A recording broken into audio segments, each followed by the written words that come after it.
Near off that way. But anyway, unfortunately for Bartia, can't get going here in match 13. Tunbridge Wells lose a couple early. Dreux have had a good day so far, catching Wells on the hop. 5 for 2.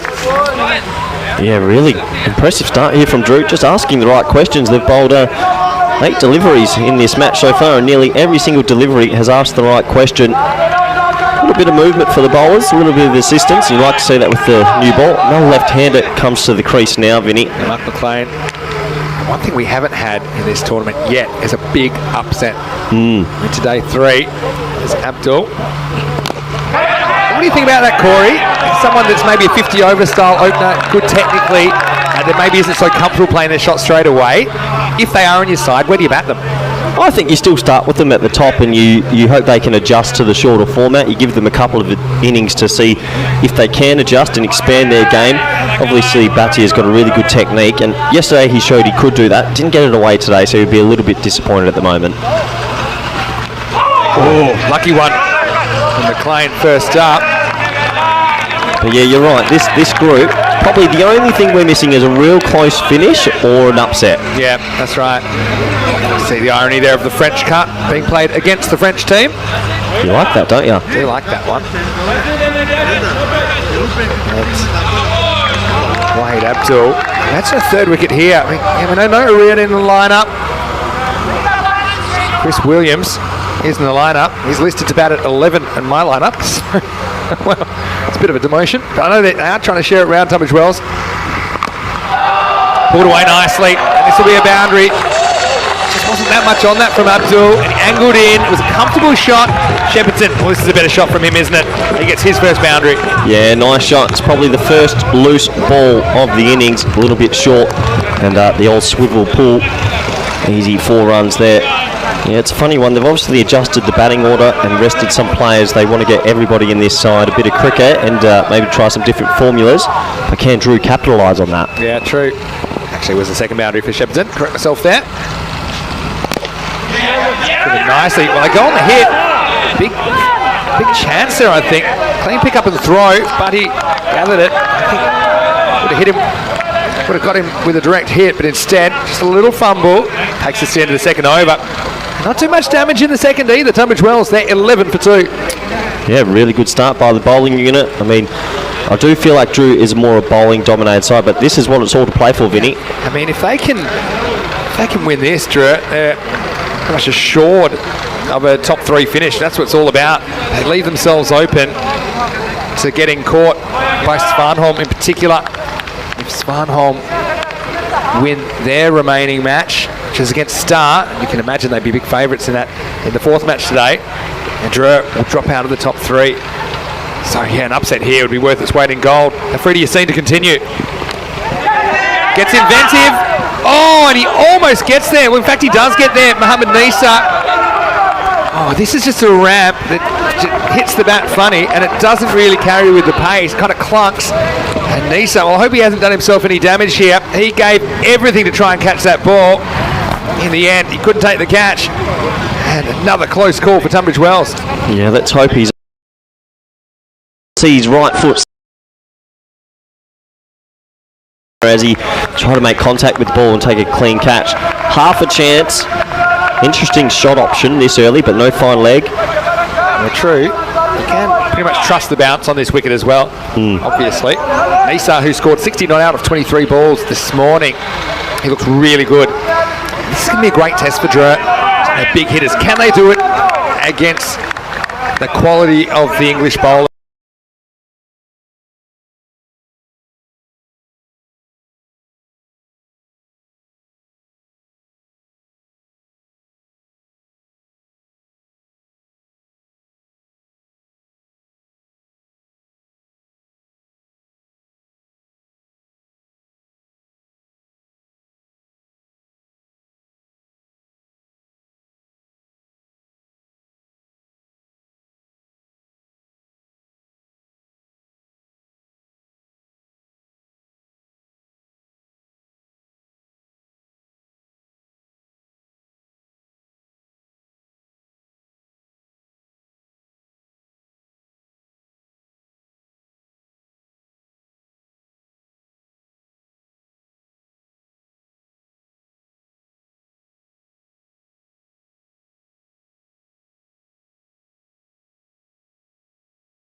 all about.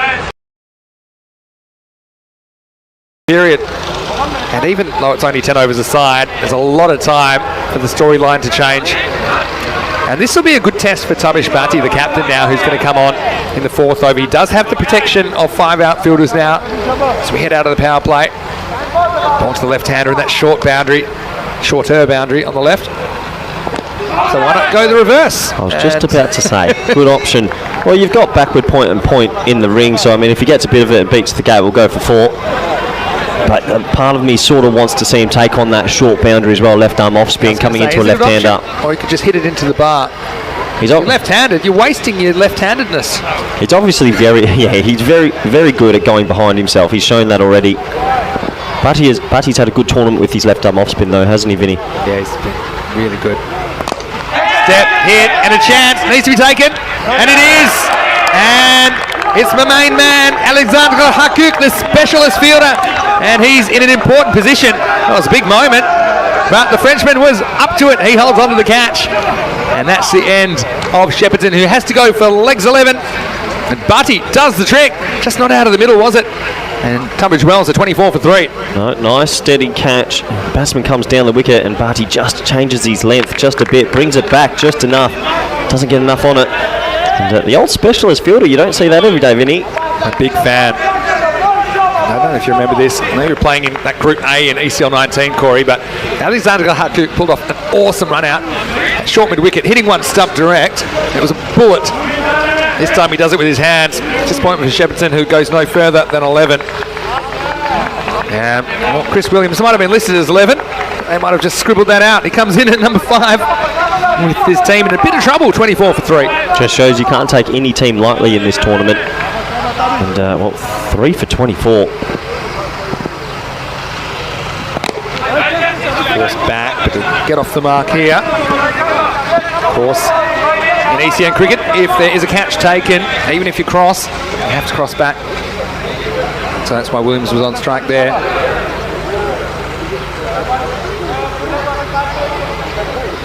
In the chat, 5 emoji rule being policed pretty strictly. Manish Razak getting excited. Why not? French supporters in the chat, they're loving what they're seeing at the moment. But again, it comes down to can they hold on and can they do it against a man like Chris Williams? I think pound for pound, I think he's hit it better than any player this week when he's gotten going. He goes this time, it's a false shot. One hand, one bounce. These are little things that, and even a player that's been hitting the ball well, the nature of the game, if you don't get it quite in the middle of the bat, you're going to present opportunities. It's a game of margins, Vinny, and yeah, he's lucky there. It's just landed in a hole and easily being dismissed. What's McLean going to do here? Is he going to go with this little sweep or reverse again? Wants it, and he's gone. He's bowled. And so Bhatti gets 2 in the over. And it's the big time. It's the big match. And so he takes 2 for 3 in the 4th. And it's Dreux who are bringing it in match number 13. 27 for 4. Yeah, it's good bowling, Vinny. He doesn't get it to do too much, just going in with the arm, and McLean sort of plays on the inside of it in the end and just skims that off stump. 4 wickets. Well, Dreux, they couldn't be happier. Top of off. Yeah, perfect. If he wasn't bowled, he was going to be stumped, wasn't he? So Bhatti, all in a day's work for him. England versus France, doing battle in ECN 22. Tunbridge Wells lose a 4th wicket. It's 27 for 4 at the end of the 4th over. I hope you're going well today. And here's man that I'm very happy to see next to me for the first time today, Corey Rutgers. Well, good to see you again, Corey. And what do you make of this so far? I mean, Dreux, I don't know if you caught them this morning, but they were on it with the bat. But what is the difference when you're facing a slightly higher level of bowling? Do you become a bit more careful, or do you keep with your A game and the game that's been working for you? What do you think? Well, I think what they've done well is they haven't been afraid from the fight, and nearly every delivery they've bowled so far has pitched on either a good length or hitting the stumps.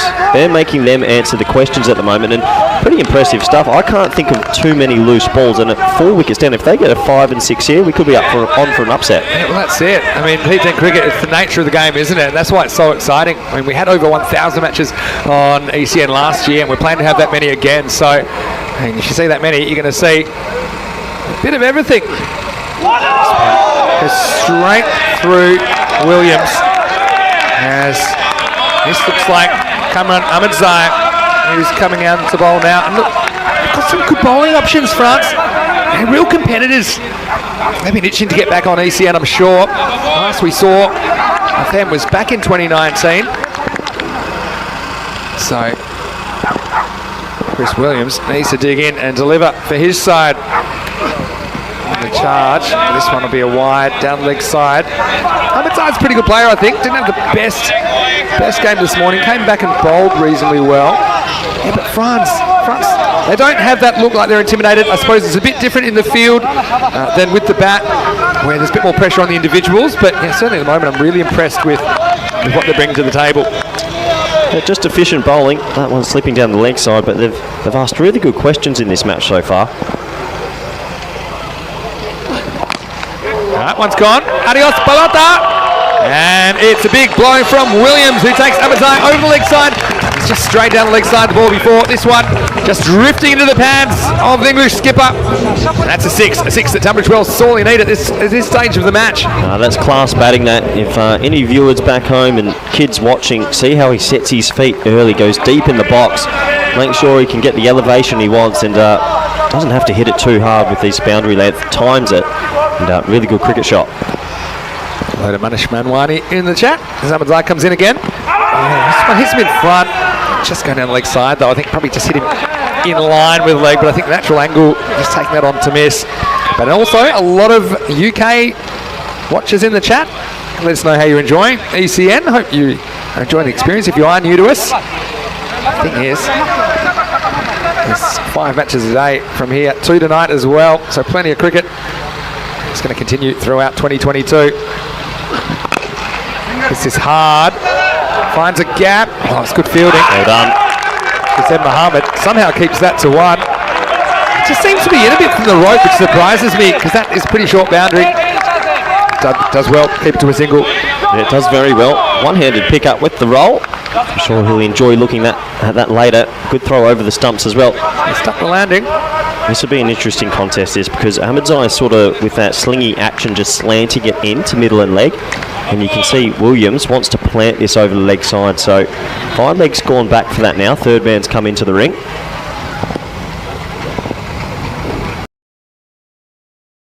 Ahmedzai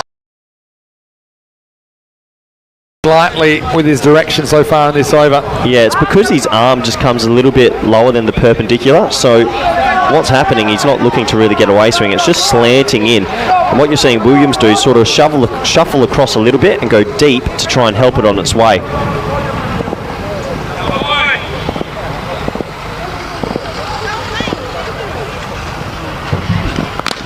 Well, this one's gone as well. And he went and fetched this one. Ahmedzai. It's a pedal line from him that Chris Williams didn't care. Maximo! It's another one out of the ground. No, once again, quality bang. Look here, perfect view. 1, 2, steady, bang. And look at his head. Oh, that head position. Oh, that's a coach's dream, that. Doesn't lift. There's no point going and looking at the ball. Keep your head down, keep your head still. 6 runs, glorious batting. It's good batting, isn't it? Yeah, I know that when I was trying to play those elevated strokes, I made a conscious effort just to make sure that the ball was going where it needed to go in the first metre after it left my bat. Yep. I didn't have to look any further. And if you hit it well, and let physics take over, but you don't want to be lifting your head, kind of pulling yourself off the shot. Last ball of the over from Ahmedzai. This is just clipped off the pads. Williams will retain the strike. He has made a difference, the captain. Promoted himself from number 11 to number 5. It's going well at the moment, as at the end of the 5th over, halfway through this innings, Tunbridge Wells are 44 for 4. Yeah, just wrestling back a bit of momentum there, Williams. He's raced to 15 off 7, 2 glorious shots on the leg side, but you can see at the top, a little disappointing top order there. The top 4 all missing out, really. And they'll be disappointed because they were given the opportunity today. A few changes in the lineup. They haven't been able to capitalise, but really enjoyed the bowling of the skipper from Dreux, Tabish Bhatti. Got 2 in his first. Left arm off spin. Any format, left arm off spin seems to be taking over the world at the moment. If you have any kids that are young, I would say give it to their left hand. Get it in the left hand and get them finger spinning it. Start by Bhatti. Bowled well. Actually, what I would be doing, I'd be teaching my kids to bowl both hands. But not many can do that. I think if you learn from when you grow up, there's a two-hand ambidextrous pitcher in the Major League Baseball. Oh, this is reasonably high, but I think it won't be a no ball because he was down on the seat of his pants. And this ball to the side screen in the reverse V. Williams gets 4 more in unorthodox fashion.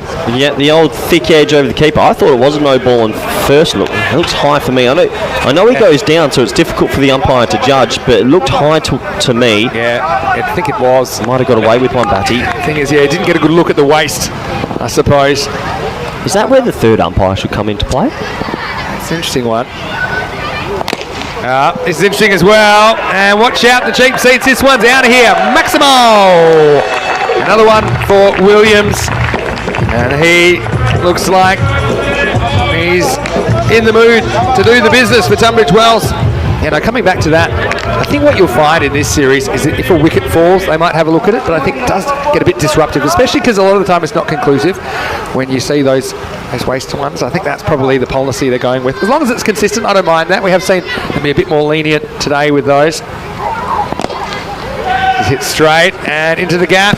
Oh, good fielding. I think he does this. I'm sure they'll have another look at it. But that was coming Ahmedzai. Let's look at this last foot. Ooh, marginal. Let's see if we can get another look at this.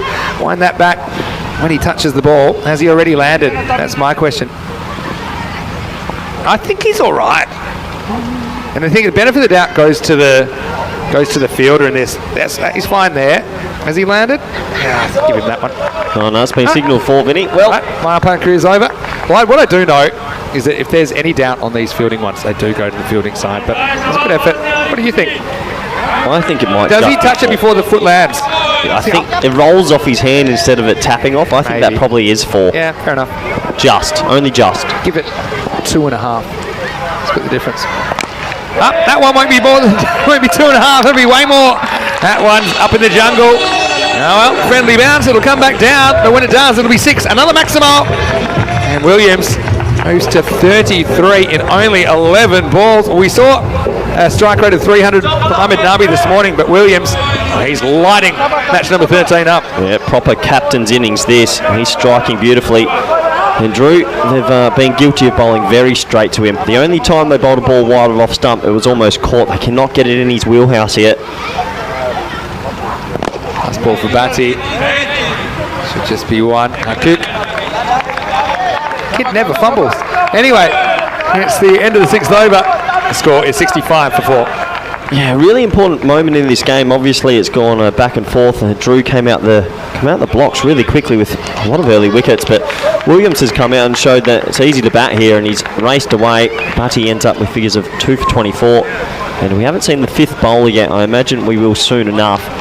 But Dreux do not want to be chasing against this strong Tunbridge Wells bowling unit more than 105, I imagine. Yeah. Anything over that, even 80. I mean, you think so? Yeah. I mean, look at some of the options they've got. I mean, it depends also. The French are going to roll the dice. Well, I hope they do. That's the way they play. And to see if it comes off or not. It's going to be exciting. Here's the headband warrior coming back. Pretty well. Down to Ahmedzai. Just the single.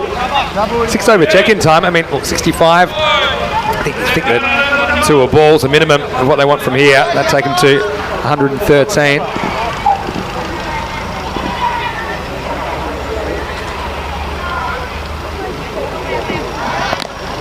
Yeah, worked away.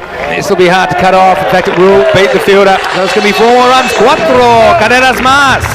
Yeah, nice shot from Ian McLean. He's been a bit of a spectator since he's been there, watching his captain do all the work, but gets himself on strike, gets a bit of width, and a nice cut shot to that short boundary at the moment. 4 runs. And, well, Tunbridge Wells starting to race away with it. Dreux desperately need a wicket. It's all about partnerships. Chris Williams doing it again. And now, McLean. He's going to single here. Nice bit of fielding. Ian McLean, we've seen with the ball as well in the second half of this match. Really good fielder and really quick across the turf as well. One of the top fielders you'll see in this Group A week. how important is it in this T10 format as well? Super important. Every run on the line, you've got to stop everything. It's like a change to the field here. Mid-wicket comes in, cover comes in.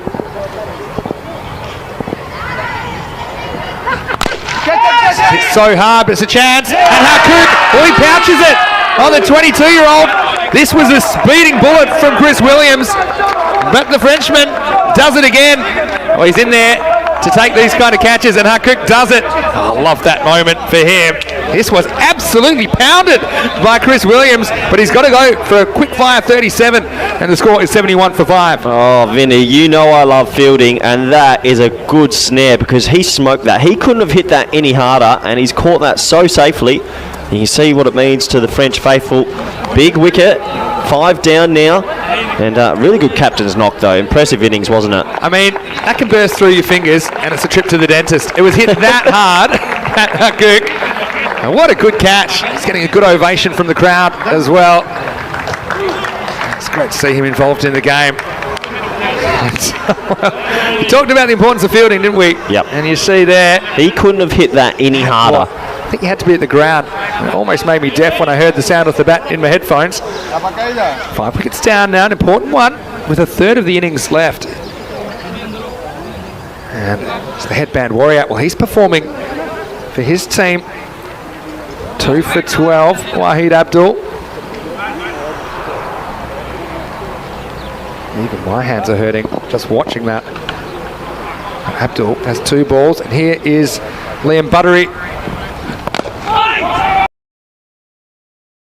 Let's reassess that to a ball. And from here, 19 left, so that's 109.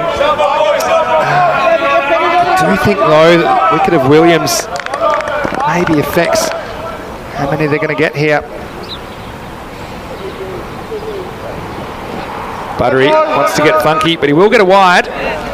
And I have to admit, I know the wides are interpreted slightly differently in this, but I like it because there's consistency. So anything down the leg side, if it's not hitting the batter, or if it doesn't go between the batter and the stumps, if it's down, missing a leg stump, it's called a wide. I think it gives a bit of clarity to everyone. And, you want the bowlers attacking the stumps, bowling at the batter, even on the offside. I mean, it's probably a bit harsher than most forms of the game, but you want the bowler challenging the batter.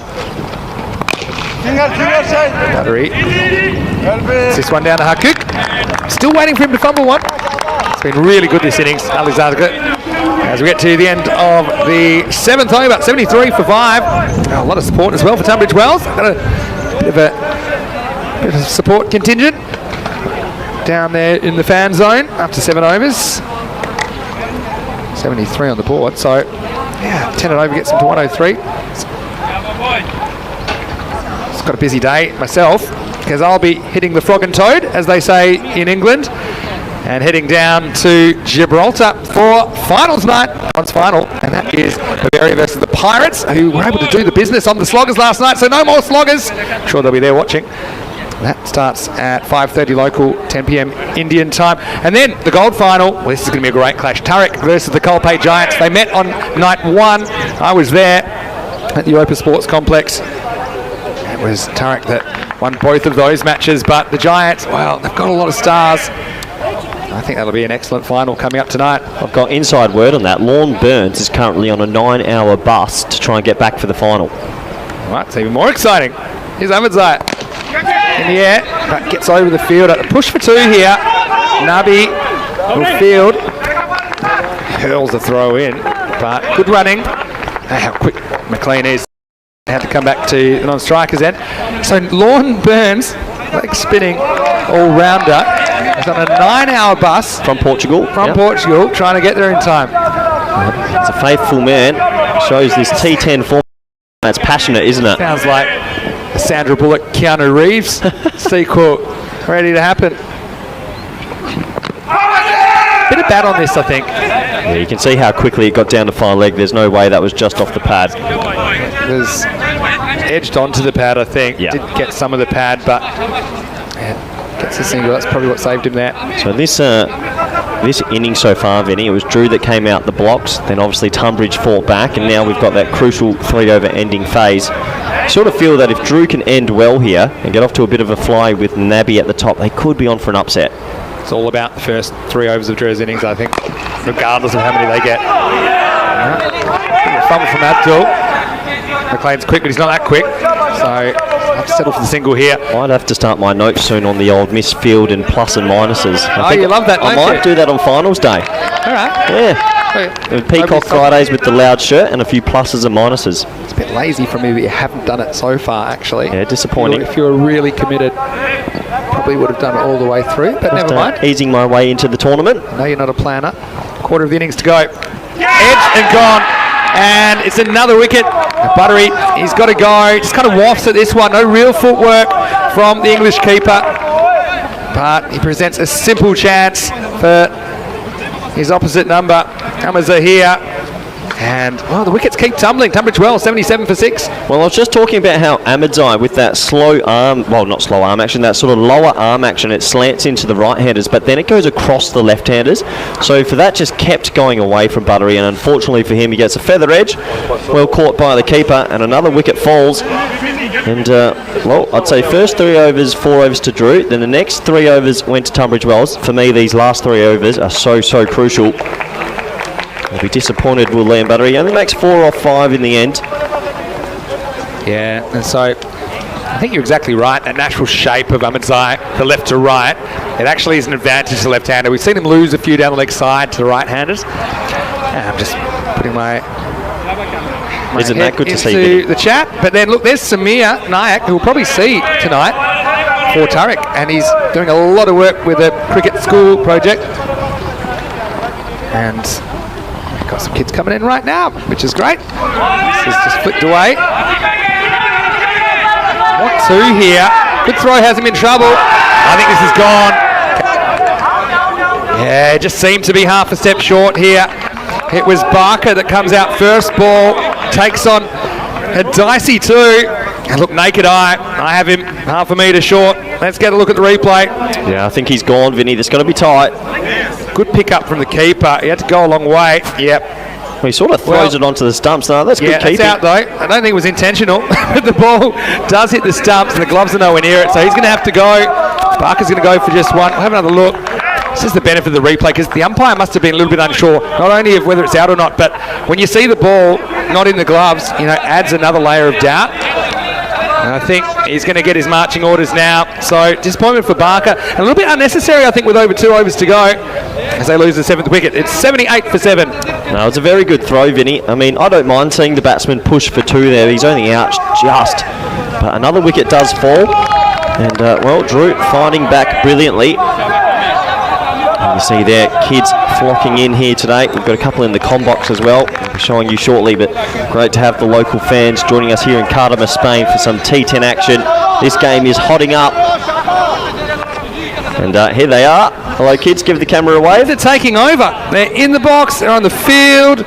We got Jay Wild here as well, chaperoning them. It's all about cricket school. It means like cricket school, and cricket is cool. I love it, and the kids are loving it. And that was pretty smooth, Vinny. Yeah, it's a bit of a mouthful. Hits the ground here, so you get half an appeal. And Nilkesh not falling for that one. End of the 8th over. That was a really good one from Amadzai. Only 5 off it. 2 wickets, including the run out. The score now is 78 for 7. So you said anything over 80 you think's tough. You don't think Dreux can chase down 90 or 100 here? Don't think they can't. It's more likely than not that England will have a point to prove. But to me, it's all about the first 3 overs. All about the first 3 overs of Dreux.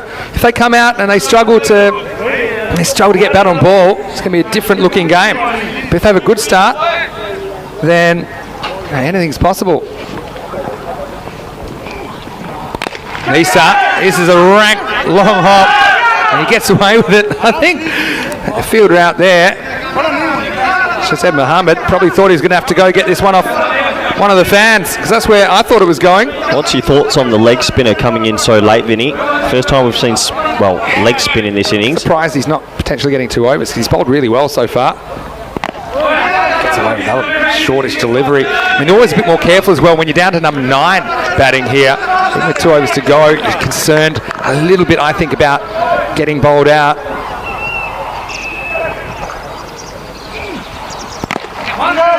Nice looking shot. Trying to be one. Another clean pickup from Alexander. Golden Hands Award. Get him around it.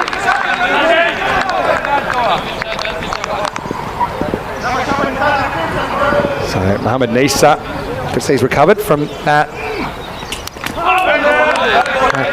blow. As we have more children. Look, guys, get used to it. Yeah, same height as me, Vinny. Same height as this ball. Good point there. It's well bowled. I get one here. I won't get two. So doing good holding job here, Dreux.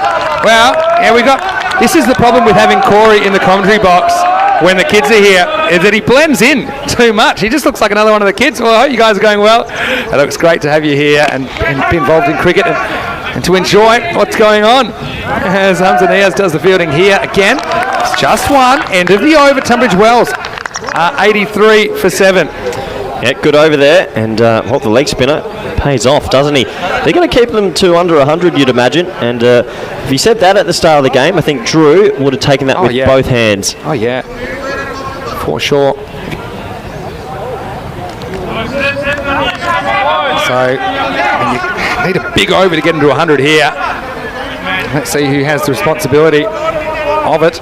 Really big over, Vinny. Really, really important over in the context of this match. They need to close this out and not go for too many runs. All right, 6 balls to go. Goes at it. Thick inside edge. Will they take him on here? Yeah, it's a bit of a holding job from the fielder out there. Bit of a Mexican standoff there from Wahid Abdul, but it's just a single. Now finishing with the off spinner. A little bit risky if you ask me.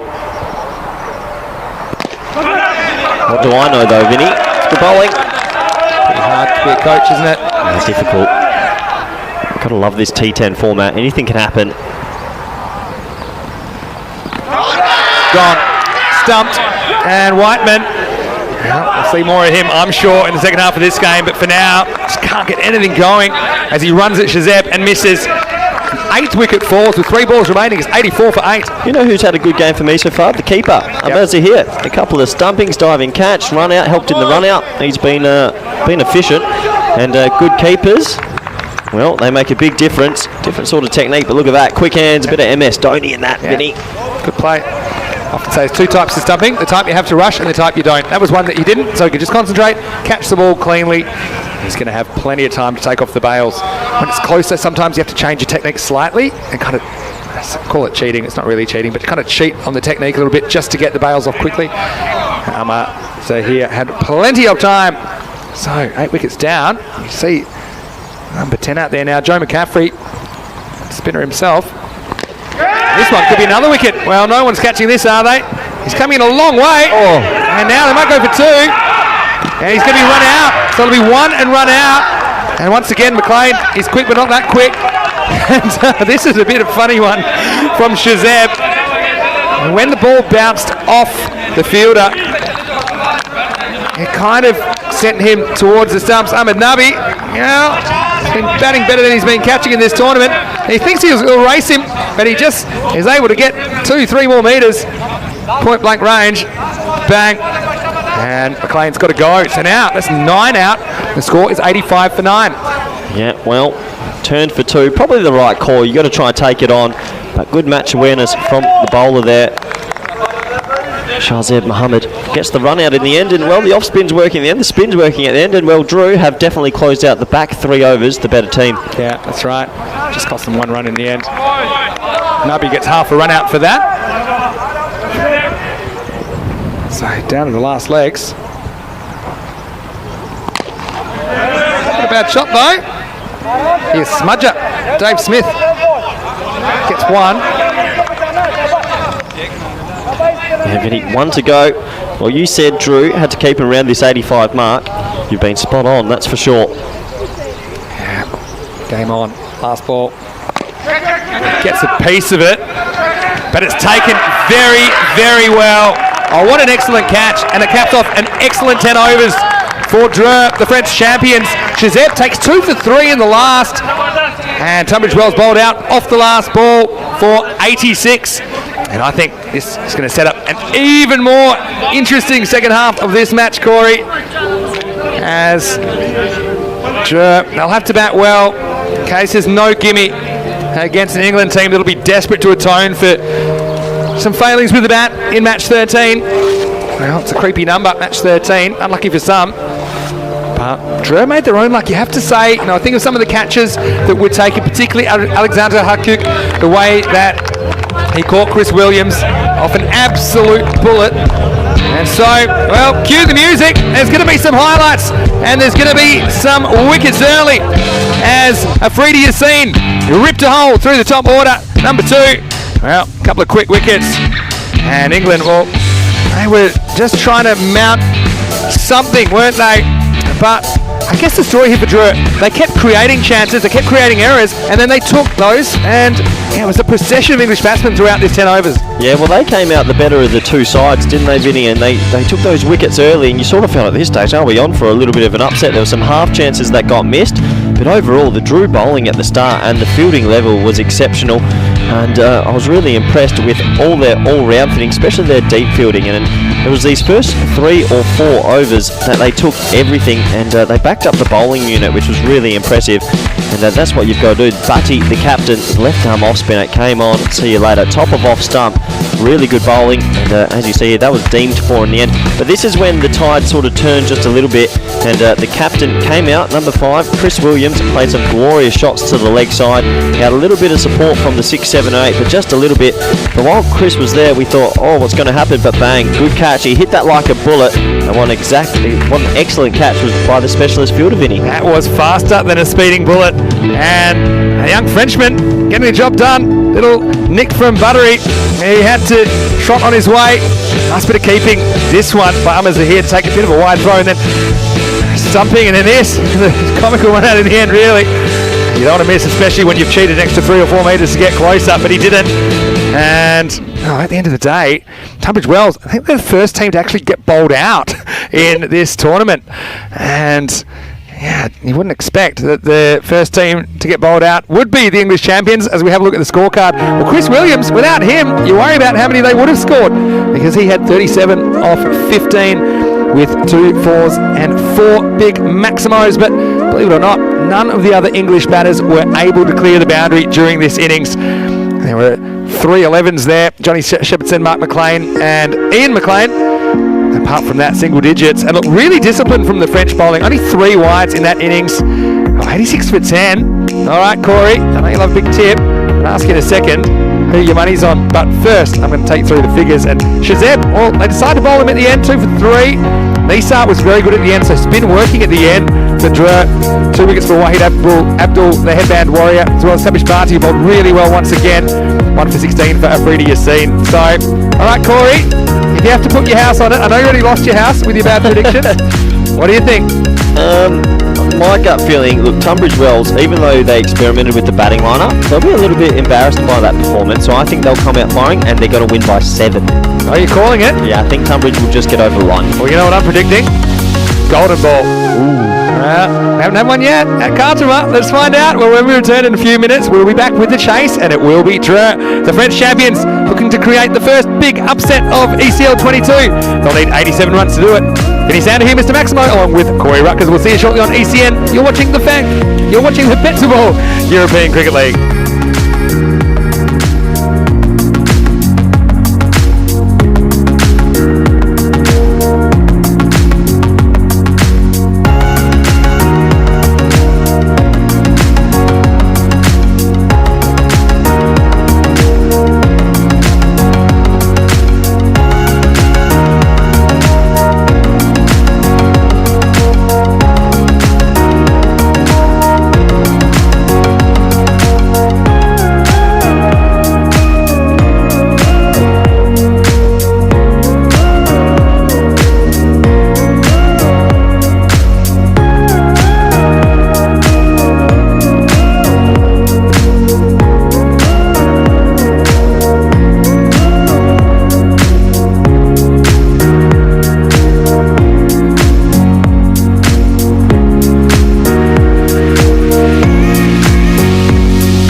Welcome back to a very interesting contest. Match number 13 of Group A. It's the first week of 6 of the second ever European Cricket League, brought to you by Bet2Ball and keeper Inu.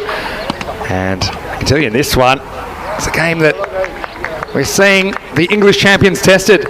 Tunbridge Wells, they have been bowled out in their 10 overs for 86. So 87 for victory for Dreux, the French champions. Sometimes, even though I've done over 1,000 matches on ECN, I have no idea what's going to happen here. I think I know that Dreux are going to come out and play their shots. England are going to be fired up. Tunbridge Wells, that is. And I think this game hangs in the balance, despite this below average total that Tunbridge Wells have put on the board. Vinny Sander here, Mr. Maximo, alongside me in the commentary box. For this one is Corey Ruckers. And Corey, what a contest we've got in this match. Yeah, interesting contest, Vinny. I mean, Dreux, the happier of the two sides. What I'd like to see here is they take the game on in this first three. I don't want to see them go into their shells and nurdle their way. Be aggressive, get off to a flyer, and help that middle order. It's an interesting contest. I mean, we know Tunbridge Wells changed their batting lineup a little bit, rested a few people. I've got a question for you, Vinny. Obviously it's tournament play, but how do Svanholm, but how do the about that? Do they feel a bit hard done by? Yeah, it's a good point. Tough question. Luck of the draw. I think more likely that, let's say that the team at the top is more likely to rest players against the teams lower down the table. So I suppose you earn that respect by winning games. I think ultimately you've got to go out and do it against whatever 11 are on the park. You know, it's going to be part and parcel. There's a lot of variables. I mean, injuries, all these kinds of things. So certainly an interesting point, though. As we start the chase, and it's Bailey Whiteman to bowl the first ball. 87 for victory. Niaz coming off the first baller this morning, and he has a close shave here, but he'll go all the way. Maximo! Hamza Niaz, he rolls the dice once against first ball. He's on a king pair, but he gets away with it. 6 to France. Tell you what, he got every piece of that as well. Maybe half a chance for the fielder there. So he was a couple of metres in off the rope, but what a shot first ball. He's seen that pretty well. The old swivel pull shot, 6. Bailey Whiteman has been bowling in excess of 80 miles an hour in this tournament. Hamza Niaz wasn't too bothered. The quicker it comes, the further it goes, Vinny. This time he goes offside. It's going to be 6 more. That's a better shot. Oh, well, he's just lob tapped this.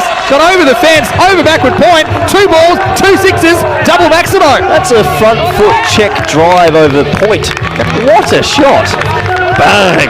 I think he's late on this. That's an unbelievable. That's shot of the week for me. I think he's late on this, and he just at the last moment he said, "Oh well, I can see the ball's about to hit the bat. I'm just gonna, give a little." That's a front foot check drive on the up over point for 6. French drive. What's coming next? He tries him out again. This is the right approach though, Vinny. See, what I find with teams around the world, when it's a low chase, sometimes they go into their shell and they start falling behind the 8 ball because they think they don't need it. Show some intent. If they get off to a fly here, let's say 1 for 30 or 2 for 35, they're halfway there. Wow, this is edge of your seat stuff. What a shot. What a shot. I honestly think he was trying to pull that at the last minute. He realised he hadn't got there quick enough. Whiteman.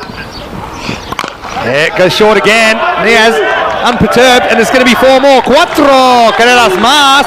Très bien. The French up and away. That's the 3rd boundary in the over already. 16 have come off the first 4 balls. Yeah, well, the French and the English have had plenty of duels on the football field. It's on the cricket field now, and the French giving the English bowlers a little bit of a pasting here. What a start. All these balls are well back of a length, and he's taking it on. It was a tactic used by the England 11 in the ECC last year. To kind of rough up some of the other more inexperienced players with the short stuff. Niaz has handled it well so far. This time he drives on the up. This one might be the best of the lot. Corey goes into the fan zone. 6 more. The first over goes magical as Niaz goes Maximo over cover. And now there's 22 off the over. I might retire from commentary. I've seen it all now. That is unbelievable shot. That's on the up, and he's sort of check drive that over extra cover for 6 as well. Oh, he's timing it beautifully. But he hasn't even faced the ball yet at the other end. I told you, the quicker it is, the further it goes, and he's just timing it. 22 off 5, Vinny. Game on now. How long can this last? Oh, wow. My word. Whiteman, last ball of his over. Pitches up, could be out. Oh, and it's so close. But I think this one's going to go for 4 as well. And it does. So Williams, well, that was a really good effort from the skipper. Had to go the wrong hand in the end. He was just running at it. And it got tapped away, and it had what it took to get to the boundary. So Whiteman goes for 26. That is not a typo. And Niaz, the Golden Duck this morning, has fired him up. He's got all of them. And after 1 over, it's 26 for no loss. Yeah, well, I didn't see any of that coming. What a shot. What an over. And, the fans are enjoying the sun. The English fans might be hoping for a prayer here. They need some wickets. Wow. Wow. We didn't see that coming. No. Not at all. And you felt he might get away with 1 or maybe 2. But he just kept rolling the dice. I like this decision, going straight to the leg spinner. I think that's the right choice. I also think Nubby is less comfortable against spin than pace.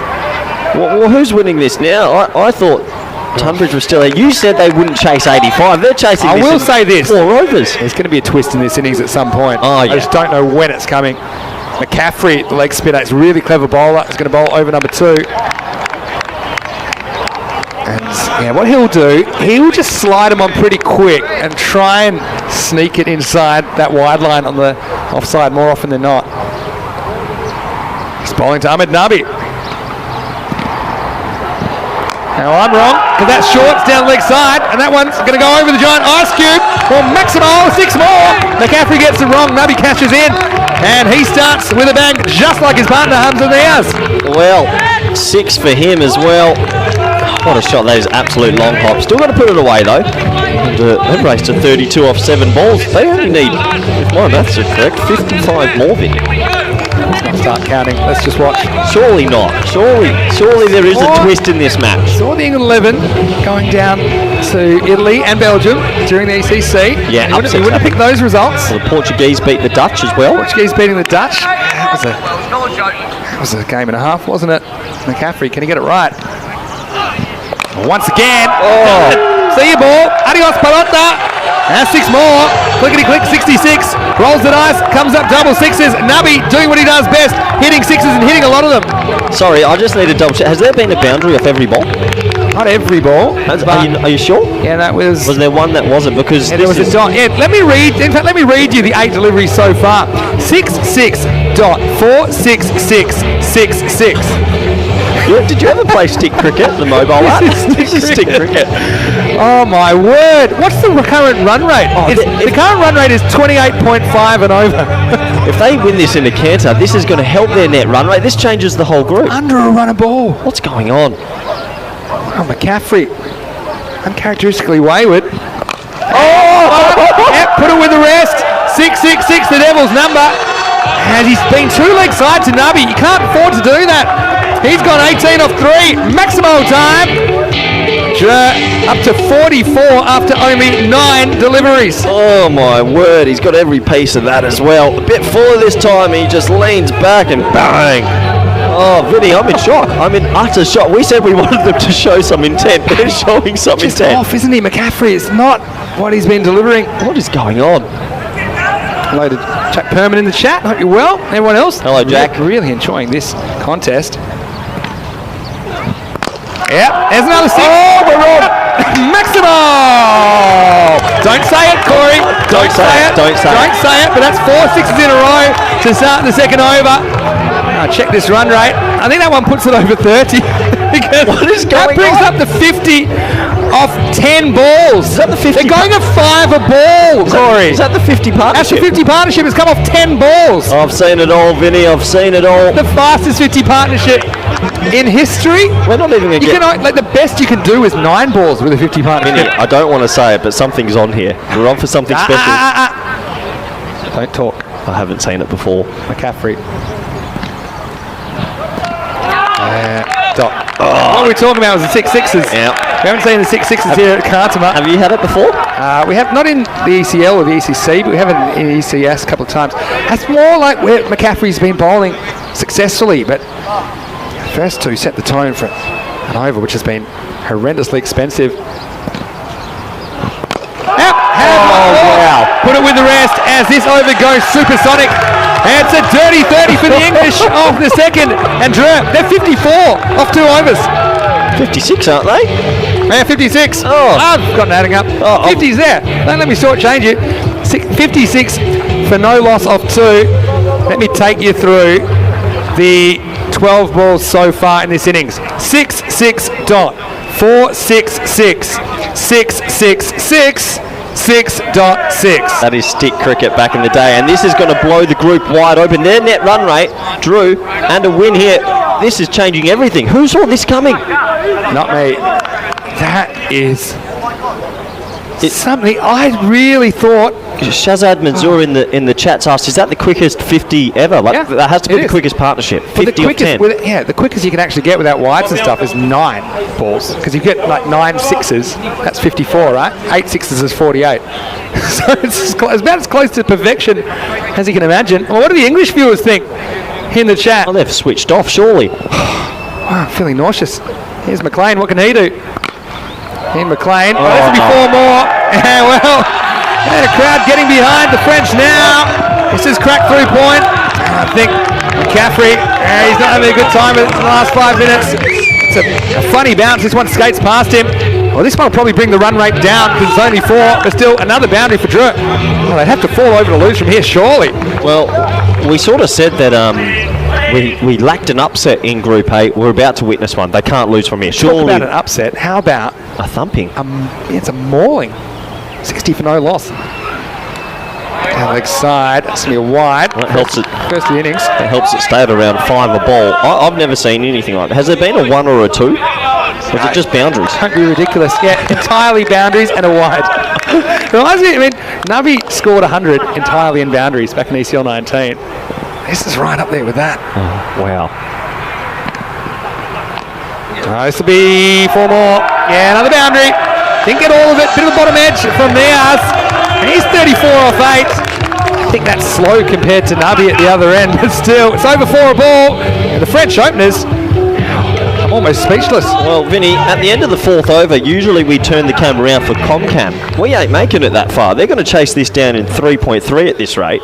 Ian McLean trying to stop the bleeding. All right, tries it again. Now this could be 4 more. There will be. Trying some variations. That man at deep square leg is not fine enough to cut these off. All right, I know you like this. Do you want me to run through Go. innings so far? Please do. This is from the very beginning. Yeah. 6-6 dot, 4-6-4, 6-6-6, 6.6, 4 wide 4. Unbelievable. I've never seen anything like this. Not this aggressive. I It's ridiculous. This is ridiculous. They could win it this over.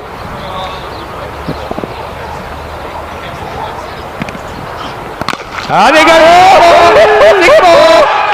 Watch out in the fan zone. That's Rico. Full doing the fielding. 1 hand, 1 bounce. We'll get a camera on Rico. He's not getting much of a break because another 6. I mean, what is this? They're going to chase What down. is this sorcery?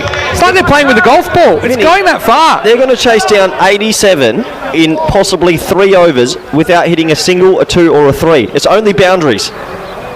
75 off 16. Slower ball. Hit hard. No. Get a single. Oh, don't run. First single of the innings, and the score's 76 now. Mate, I've got one for you. Niaz, who's 45 off 11, is striking less than Nabi. That's what I said. He's And Nabi's just going 5 a ball. He's only faced that whole second over. He's facing now. There you go. Bye ball. 36 off 7 for Nabi with 6 sixes and a dot. And this is something else at the end of the power play. It's the biggest power play we've ever seen in almost 2,000 games on ECN.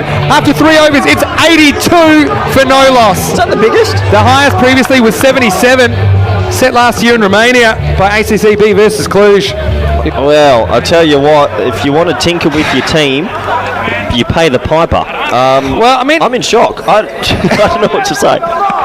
this just might be a Comcam where we stare at you blankly and we tell you We don't know what's going on. I mean, I've done over 1,000 games in the last 12 months. I've seen nothing like this. It's unbelievable. It's the biggest power play we've ever had. It's ridiculous. Anyway, I'm going to take myself out of this moment right now, and we'll have a look at what's coming up next, because we might not have long to go in this one, so we'll show you that in a second. 45 minutes away from that. It's going to be Svanholm versus SC. Very important game for Svanholm, or it might be. Again, even if they can't get third after this, fourth is crucial. Here's Matt Barker. This is in the air, and this one's going to fly into the sky. That's it, they've done it. In 19 balls. They've done it in 19 balls. In fact, this will be the highest run rate ever achieved in a completed innings as well. When I get it for you, it'll be something like over 28 or something like that. They strike at 27.79 and over, and they score 88 for no loss off 3.1 overs, the fastest chase in the series and the fastest chase ever in the ECL. Go through the balls again. I need to hear it all again. I've got time to tell you these balls. Okay, this is the whole innings, and it was only 19 balls. 6-6 dot, 4-6-4, 6-6-6, 6.6, 4 and a wide, 4-4, 6-1-6, and a 6. How about that? And look at the fans give them a huge round of applause as they come off. And they deserve it. I've never witnessed more of an onslaught from two opening batsmen in that rate. That is unbelievable. I'm so humble as well, the French. That's got to be the highlight of their cricketing life. And this is what the ECL is all about. It's creating moments. It's creating history. And what a boost that is for continental European cricket when you see the French opening pair. And Ahmed Nabi, he's going to finish 36 not out of 7. And Hamza Niaz, well, he brings up his 50 off the last ball. 51 off 12 balls. We had 2 dots, but he had 5 fours, he had 5 sixes. And Tunbridge Wells tumble to their first loss in this ECL. And what you have to say after that, that throws this competition wide open. Well, we said we needed an upset in Group A. I've been trying to call one, didn't get that one right, but yeah, I'm a bit speechless, to be honest. Is that the quickest 50 ever, by the way? 51 off 12? Yeah, it's equals the quickest 50 ever. Well, this highlights package is going to go about as long as this innings did, as only 3.1 overs were used up.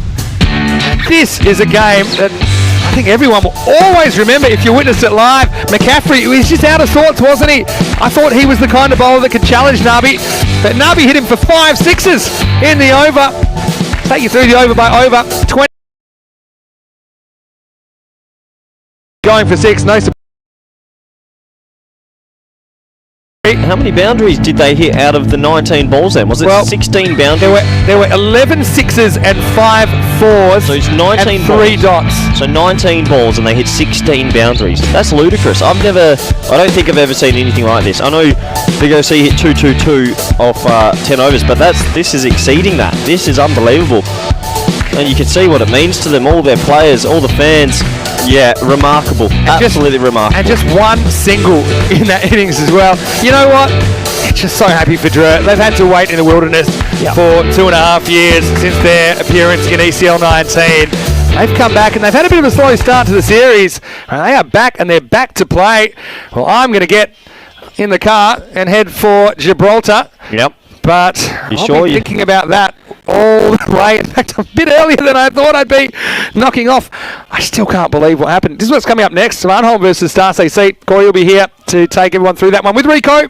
So Corey and Rico to take you through the rest of the day while I head down to another country, which you can do in this area. And just have a look. That speaks for itself. 51 off 12 for Hamza Niaz. No, look at this, Vinny. 5 fours and 5 sixes. Yeah. Sorry to interrupt. Right next to the A, look at that 27.79 and over. I have never in my world ever seen they were on track for 277 if they were batting first. Yeah, or 278 rounded up. I mentioned that's the highest highest run rate in a completed innings, 27.79. Nabi hit 6 sixes out of 7, and so that's a pretty good strike rate. He was scoring at 514. Did you say he just hit, what did he make in the end? He made 36 off 7, hit 6 sixes and had a dot. So that's cricket. Welcome to the new world. And Whiteman, McCaffrey and McLean all got the treatment. Right, there's something that I don't know if we'll ever see anything like that again. That's what's going to happen. That has to be a record as well for the highest economy rates from every bowler. I mean, pretty much. I mean, poor Barker, he had the worst of the lot, 36. Anyway, we are going to go. I think I might have a cold shower and I might even need something to settle my nerves, but I'll be heading down to Gibraltar. I'll see you there tonight for that final between Turek and the Colpay Giants. That'll be the talk of the town, I'm sure. A lot of chins will be wagging about this result. Dreux in match 13. Something spooky happening in Kartama, and they win 88 off 3.1, defeating Tunbridge Wells 86. I'm out of here. Vinny Sandu, Mr. Maximo, along with Corey Ruckers. Hope you enjoyed the viewing as much as we did. You'll only see it here on ECN. You're watching the Bet to Ball European Cricket League.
Hello and welcome back to match number 14. Svanholm from Denmark taking on Star from Luxembourg. Both these teams have been in action already.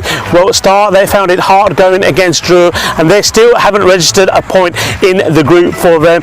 And while we saw a fantastic performance from Svanholm, they got a really good win by 23 runs against the Helsinki Titans. So there's everything to play for here for Svanholm. They'll be hoping that results go their way and they could finish second. Star, they want to have a good finish to the round robin stages because they know they've got some tough matches ahead. Let's join the tournament referee Rob Kemin, who is with both the captains. Bet the ball. Bet the ball. It is bet the ball. You like the back first? Yeah. Vijay Kumar, the captain of Star, calling bet the ball and it lands. Bet the ball, and he's decided he's going to have a bat first. What that means is somebody like Jack Madden and also the likes of Shiv, Karen Gill, they've really got to get going. These two can bat, they can score runs. Gill sometimes takes a little bit of time to get going. Madden sometimes comes a little bit too low in the batting order. I think open with them and put the run to the ball. They need around 120 runs, and with the ball, the captain himself, the Sayer, he needs to be good. And could it be Dancing Singh Harper that comes up with the magic again? Hamid Shah, the captain of Svanholm, he's been in great form. Remember, he and his partner in that last match put on a partnership against the Helsinki Titans of 132. So he's going to be hoping that Musa Mahmood continues to be in good form. And they've also got Zishan Shah there that can score runs quickly as well. With the ball, could it be Munir who's going to be the man taking the wickets, and Raza? This is going to be an interesting match. Svanholm are looking to see if they can finish second if results go their way. Start, they're looking for some confidence before they go into Super Thursday tomorrow. Let's join Corey Ruckus, who's in the commentary box for the start of this match. Thank you, Rico, for that lovely introduction, and welcome back all our viewers around the world. We're at EuropeanCricket.com here in Cardamat, beautiful Spain, and the weather is sensational at the moment. The sun has peeked out from behind the clouds, and we're all ready for another do-or-die T10 clash. I hope you've all been able to get your breath back after what we just witnessed in the previous match. Looking forward to this one. And that team right there, Svanholm, well, they're starting to hit their straps at the right time in this competition. They'll be the favourites going into this one versus Star CC. They'll be out in the field first. We have a look at the two lineups, and you see the top right there, Star CC yet to register a win. And if they're going to do it, Shiv Karen at the top of the order. Just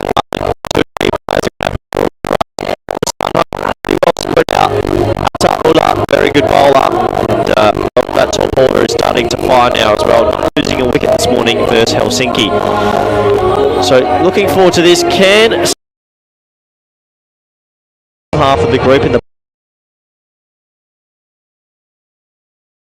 get a win just to get their traction in this tournament. And well, for Svanholm, a team I think that started pretty slow on day one, have definitely hit their straps and are coming to the party now. And we're almost ready to go in this one. It's going to be a third man and a deep mid wicket to start as the two men outside of the ring. Can Star CC get to a total that's going to be more than competitive? We're almost ready. Shakir Ahmed at the top of his mark. Here we go.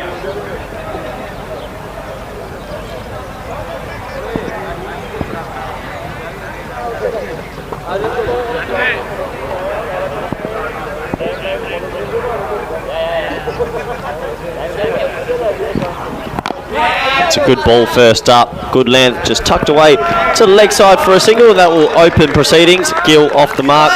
Always nice as a batsman to get the first one away. You sort of feel if Star CC are to cause a bit of an upset, well, maybe they'll take some inspiration from Dreux earlier, who put on a power hitting display that I don't think any of us have ever witnessed before. And can Star CC follow in their stride?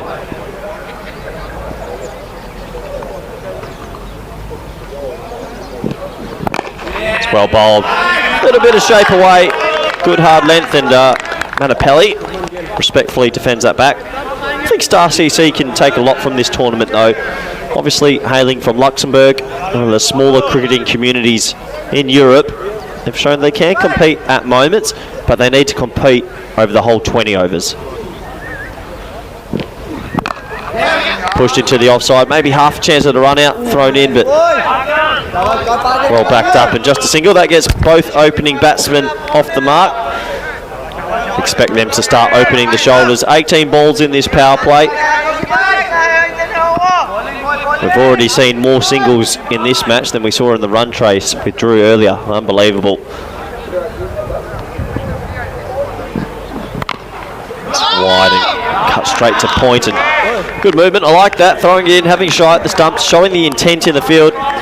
Yeah, for me, Svanholm, I played them a few years ago with VOC in our group, and we thought they were quite a competitive lineup. I think when they rocked up to this tournament, they were a little bit slow day one, and just in day two started to find a groove. Day three now, and they're really getting into it. That's full wide outside off stump, away swing. Gill losing his shape there. Wanted to get a bit of bat on that. That ball could have gone for four, I feel. It's wide half volley. Good to see that ball swinging. These lovely kookaburras always do a little bit in the first two or three.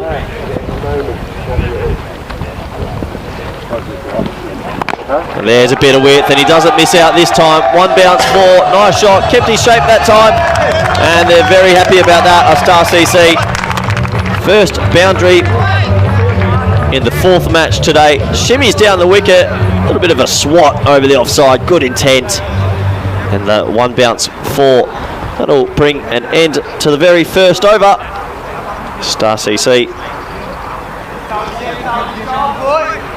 looking to cause an upset in this one. And welcome back to all our viewers in India via Fanco and all around the world on YouTube. Please get your questions in during this match, and good opportunity to welcome back co-commentator, good friend Rico. Rico, how are you feeling? I know you were watching previous. I tell you what, everybody was just stunned. They couldn't believe what was happening in that last match. The way Dreux did that run chase. I mean, they were phenomenal in the field. I think they did really well. I mean, they pressured and hustled the Tunbridge Wells team. They got the wickets, but the way they got that result, it was sensational. Here comes Munir. That's good areas, isn't it, from Munir? I do like him. I think he's just got better and better. And the other thing I think, Corey, here, I've noticed this about Dreux, Svanholm have been the same. I think the Helsinki Titans as well. I think the more they play, the better they've got. Their disciplines have got better. The batting has got better. And we've seen that with the scores that have been scored today. And the bowling, the line and length has got better. Yeah. Deeper into this competition, teams are improving. Once again, in that same channel outside the off stump, short of a length, and he's trying to get a bit of bat onto this, but maybe he's just been a little bit too risky here. He's better off just keeping the bat still and guiding it, Corey. Yeah, unfortunately, you're right, Rico. That with that drive the ball before as well, that bottom hand's coming into play too much, and he's twisting it, so he's missing out on balls that he could get away.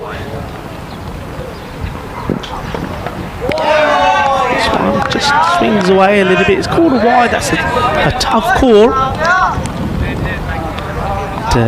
Remember, the umpire's been very consistent, and looks okay here, and then just a little bit of swing away, like you said, Corey. A bit of swing early on, just catching the line, and the umpire, Charles Croucher, there from the Czech Republic, spreading his hands, and he's joined there by Suleiman Saeed at square leg. That's a bit better. Look, spirit of thought for the umpires in that last match as well, because I think, am I right, 16 of the 19 deliveries the umpires had to signal, and mainly it was putting their hands up in the air, giving the old 6 signal. It was incredible. I was doing a little bit of interviewing, and it only took about 30 seconds. And when I walked back and I looked at the massive big screen we got here, I had to double take at the score. Played nicely, takes a single on the offside. Nice again there to have a shot. Why not? You got men backing up. I'd had to do a double take because I thought that says 2 overs. That cannot be the score, and it was. And I think I'm told that's the best power play that we've ever had. 82 runs or 3 overs. Is that correct? Yep, correct. It is the best. I think what that does to the competition, it opens it up. So the little teams more like Star CC, they must take some inspiration from that. Can they bring that into this game? I mean, that win does open up the group quite a bit because the net run rates have shifted quite a lot as well. Yeah, I mean, I'm looking forward to seeing if we've got the updates maybe after this over, see what the table looks like. Hit, but it could be an opportunity. Oh, just past the captain. And that's going to be Shah. That's one of the men I was talking to. He took a brilliant catch yesterday. And this time around, though, this was hit too well. Nicely timed, gets it over him, one bounce, goes to the boundary, 4 runs. That's what they need to do. I think it comes back. Look, one of the things that Luxembourg, the team for Luxembourg Star, don't want to do, they don't want Madden up the order. I'll tell you why in a minute, Corey. Hello. That's Matt Spashel. Oh, I wasn't expecting that. The old traditional lead. This was something else. Have a look at this. Is that the first leave you've seen all week? It might be.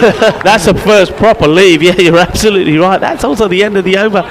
So it stays 12. They're going at 6 and over at the moment. Yeah, 12. But so yeah, you were just saying that Madden, who's been coming in at 5, why isn't he at the top? We were having a chat, and his actual teammates want him to go up the order, but Madden is saying that he doesn't feel that he's any good with the new ball. Look, let's have a look at this.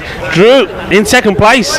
Look at that net run rate. Yeah, it's unbelievable how it's all sort of shifted. I mean, a little bit later it's going to be interesting because the Austrian team still have a match left and they might be able to steal first. Yeah. Ooh, I think this was a chance. I'm not sure where this has hit the bowler. Trying to take a caught him bowled here. I think it might have just caught him higher up. Maybe not got a hand to it. Let's have a look at this, Corey. A tough one, half a chance, maybe less than half a chance, but interesting you say that. So Jatin Madden, who's been batting 5, has had a great tournament. He doesn't want to go up the top against the new ball. Yeah, he feels that his strength isn't opening. He struggles opening because he believes the ball moves around too much for him. But I was trying to, and his teammates were trying to explain to him that it's a short format. It's 60 balls. That's all it is. And if you got that much talent sitting there while some of these balls are being wasted with the leaves, etc., it can hurt you. Yeah. I think you've got to take that chance. And all right, you may not click once or twice, but there will be a time. He's too good a player for me not to click. He will, in 5 or 6 innings, 4 of them will be good. This one's down at the leg side, so my ball. Well, that's exactly right, Rico. I mean, 60 balls. You need your top 3 best batsmen in your top 3. They need the biggest chance to exploit the power plays, bat as much time as they can. Obviously, it's a confidence thing, and I think for Star CC, they've got nothing to lose. They could maybe be a bit more expressive with their batting order. Yeah, and I think that's the thing. I was talking to Vinny about this earlier in the week, as Raza comes in again. Down the leg side, too much movement for the batter. I think that's probably the wrong shot to play there. Stand still and it's down the leg side, whip it away. Big gap there between the man at fine and square leg. Missing out, but does get another chance. Gets the wide and another ball. 4 balls left to this power play. Need to see if they can get a couple of boundaries here, get a bit of momentum into this innings. It's not a shot, and good effort from the fielder. And they look to take 2. No, and to be honest, the striker there, Manapelli worse. Gill was quite happy to stay where he was. Yeah, that's Saad Munir there at cover. Good fielder. Got down to his right quickly, turn and throw, kept it to 1 in the end. And that's the thing, Svanholm for me, their fielding's lifted after day 1 as well. They look a bit more lively now.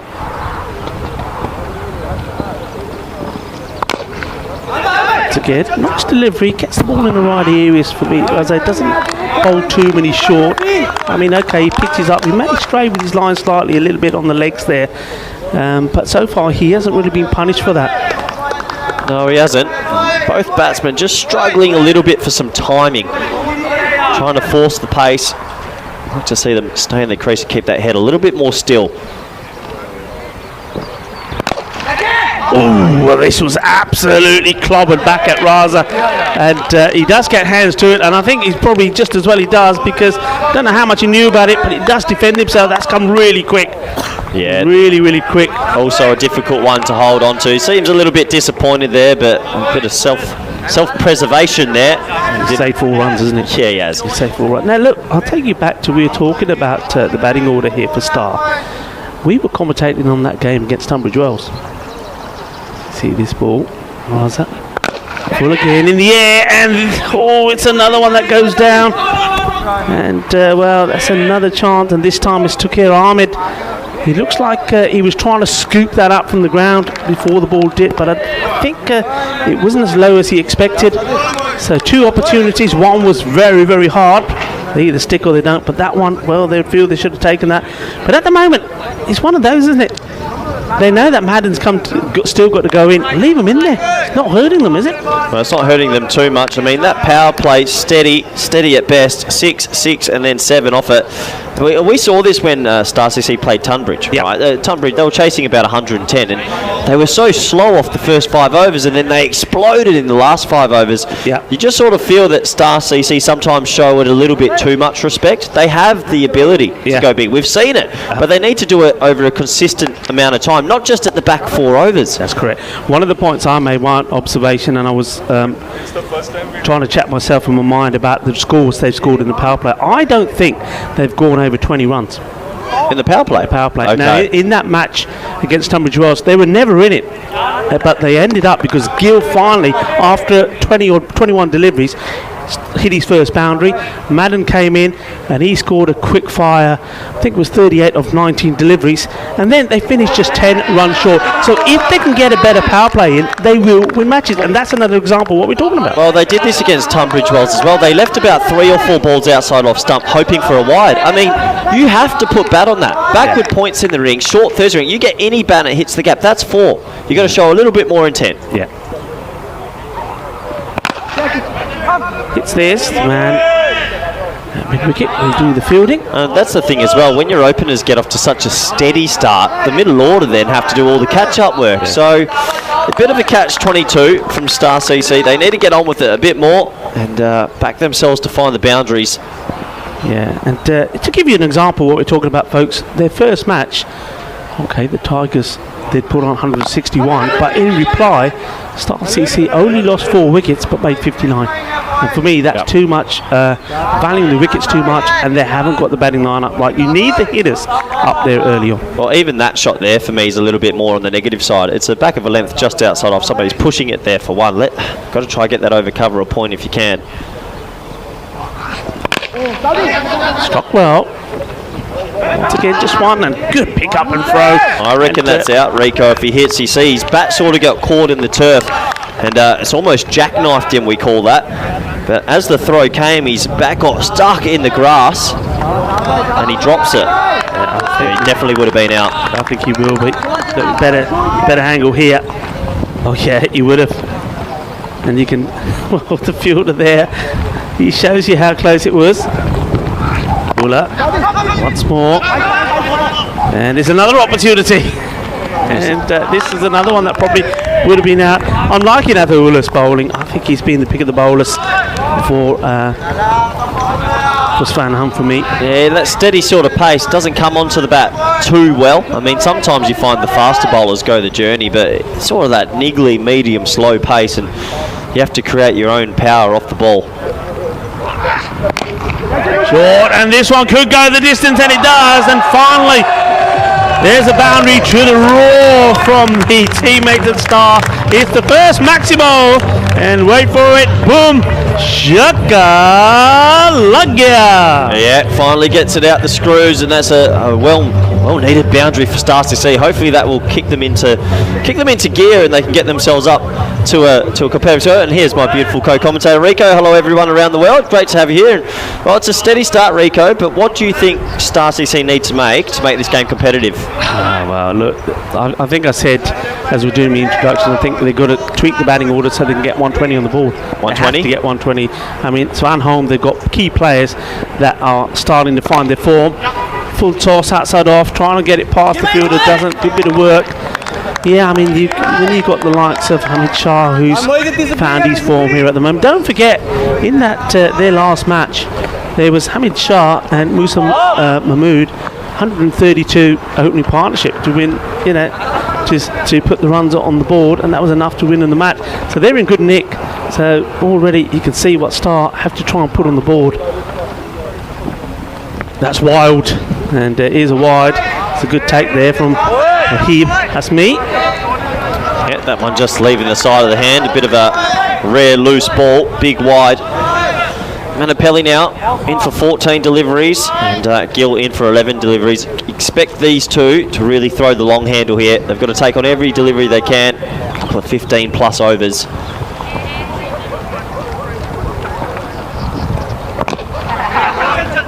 just worked away onto his pad, and they'll scamper through for a single. But wasn't it exciting for Rico? I mean, it just shows you upsets can happen. I mean, we saw it at the ECC. We saw Belgium beat England. We saw Portugal beat Holland, and before we had the French side being the English side. So it can happen. Just shows this T10 format. Well, you can't predict anything. You're absolutely right. Raza comes in once more. And, this one will go to the boundary, and that's the big gap. I mean, with that man at square, sort of on the other side of the umpire, rather than being behind, there's always a big gap there. If you're able to steer the ball in that area like he does here, it's always going to be 4 runs. Yeah, for me, for me, I'd be having my third man up here. I don't think the bowler's got enough pace to warrant having a third man, and probably having my square leg back. Probably would have beaten him anyway. He got in a much needed bounce. Nevertheless. Nice. One bounce, and well, it's going to, I think he's caught the rope there, so that's going to be 4 runs. Nice dead straight, and that's the beauty and the virtue and value of hitting the ball dead straight. Even though you got the fielders there, you've got to try and do something. It's a really good effort, but there you go, the ball just bouncing back off the rope. Yeah, bouncing times. Good effort though by Hamid Shah. I mean, he took a catch that's going viral around the world at the moment. This time straight to the fielder, and oh well, he's living a charmed life, isn't he? Once again, just missing. It's probably one thing this week that's lacked a little bit, a couple of direct hits, Rico. I think in every game we could probably count 3 or 4 missed run-out attempts. And he had a good chance there, good clean pick-up, and he was out for all money. Unfortunately, he misses the timber. So they're still there, 40 for none, starting to get a bit of momentum.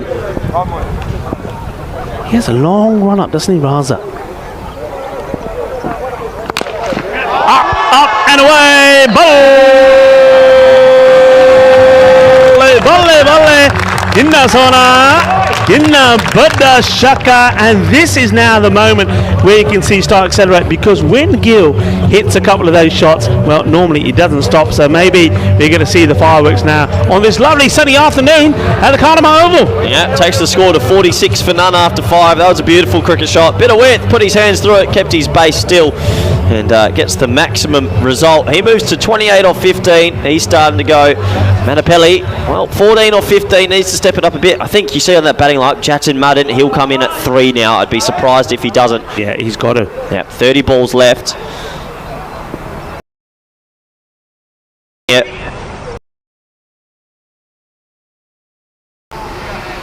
Yeah, the game footballer straight away, I may be inclined to just perhaps hold him back. And that scooped up in the air. Will it carry? This time it does. And it was almost a chip.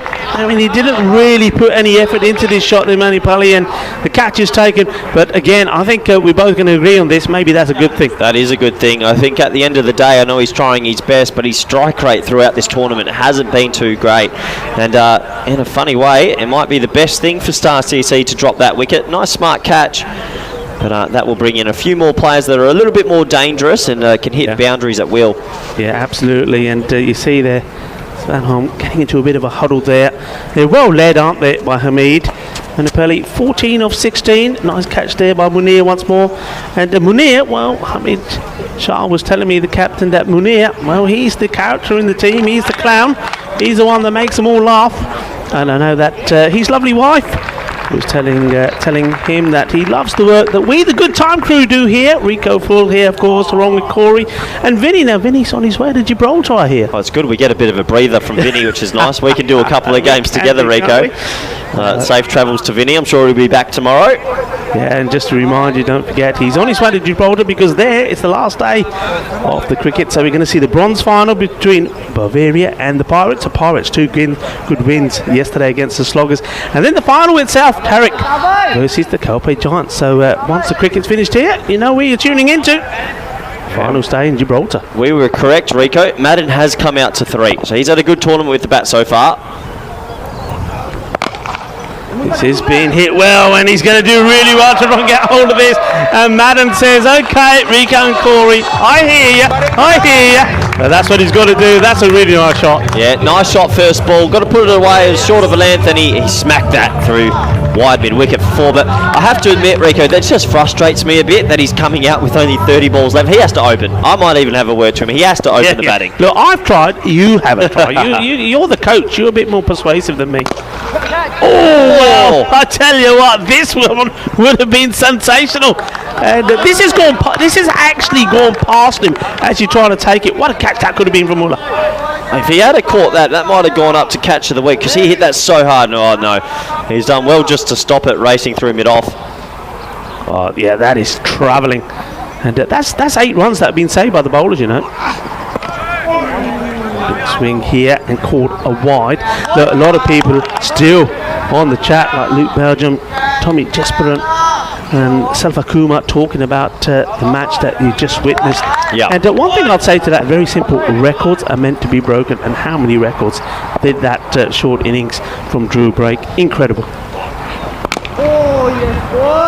Single to long on. It's a good question. We'll have to go into the stats book later tonight, you and me, and see how many they did break. So they definitely broke a few. I think for me, what that game does as well, it sort of shows. I know Tunbridge played around with their lineup and they rest a few players, but sort of shows you don't want to take this competition too lightly because they might not finish top of the table now. That's right. Yeah, and I think they'll be eagerly watching what happens the rest of. Oh, this has been thumped but straight at the fielder. How unlucky can you get? It's not the first time that Gill has done this. I seem to remember did something very similar yesterday. He's absolutely creamed this out of the middle of the bat, and that man, well, he takes another catch. What a super fielder he is. I think this is Munir again. He's just been walloped, Corey. Yeah, he smoked that, but straight to the fielder. Well, it's a game of margins. If that's half a metre left or right of him, that's going for 4, probably on 1 bounce. But instead, he finds the fielder, straight clutch, straight to him. Saad Munir, he's very good at covering. That's a shame because Gill just started getting going. He's dismissed for 28 off 16, 4 fours and a 6. His strike rate was 175. Yeah, that's a shame. He just got going, Rico. Yeah. And the question is here now, who can step up to the mark? Because once the likes of Gill and Madden are gone, I know Madden's still out there, but nobody else really has scored any runs for Star CC. So I think you've got to be smart here, and the smart work here is you've got to try and take the singles, and I think that's Vishwanath who's gone out there. Every ball you get, it's your role to get Madden on strike. Yeah, absolutely. Get Madden to face as many balls as possible, and then hopefully you can get that score up to maybe 110. They're going to need a few more here. Vishwanath's come to the crease though. He's no mug with the bat. What will he be able to do?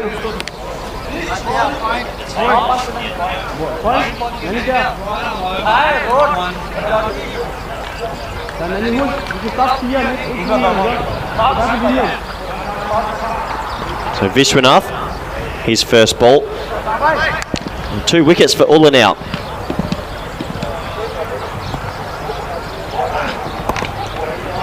This one's just a wide. I mean, there must have been something in the air today, because I know that when I was doing my intro and I mentioned, I mean, when you look at it out there, you can see why I mentioned it. I said we are on the capital of the Costa del Sol, sun, sea, sand, and sexy cricket. We've had some sexy cricket today, haven't we? Oh, we have, all right.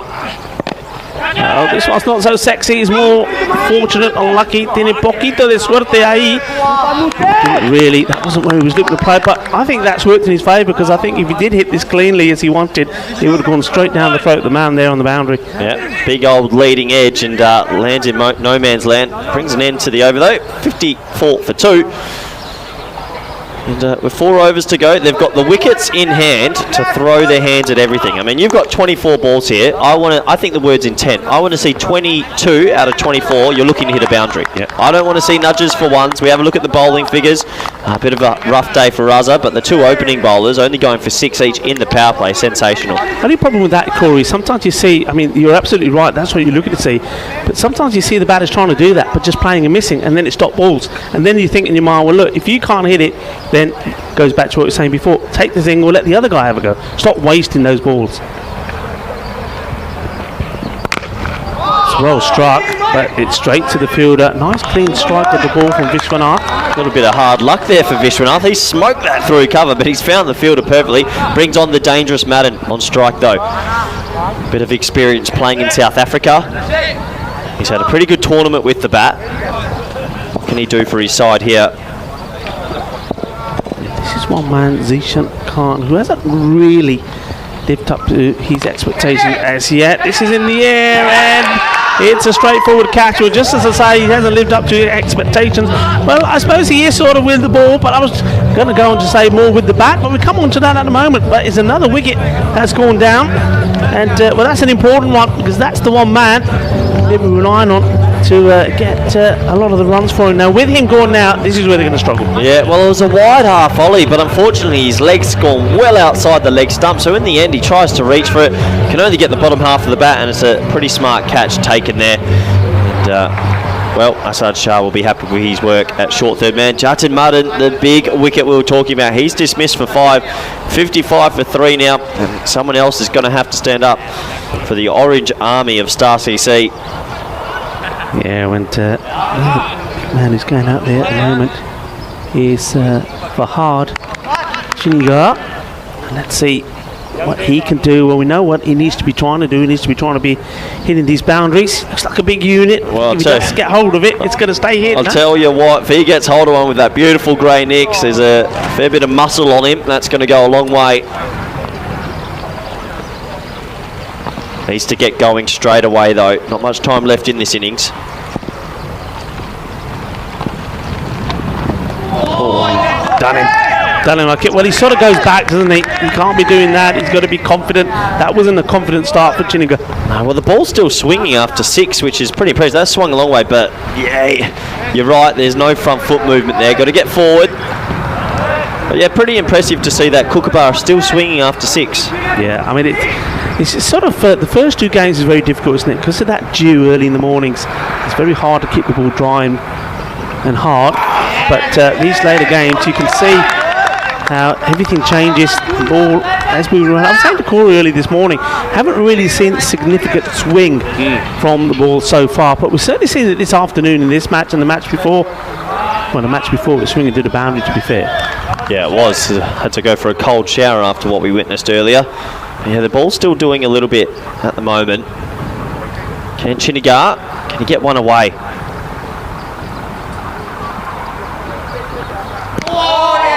It's a big play and miss. It's a wild swing.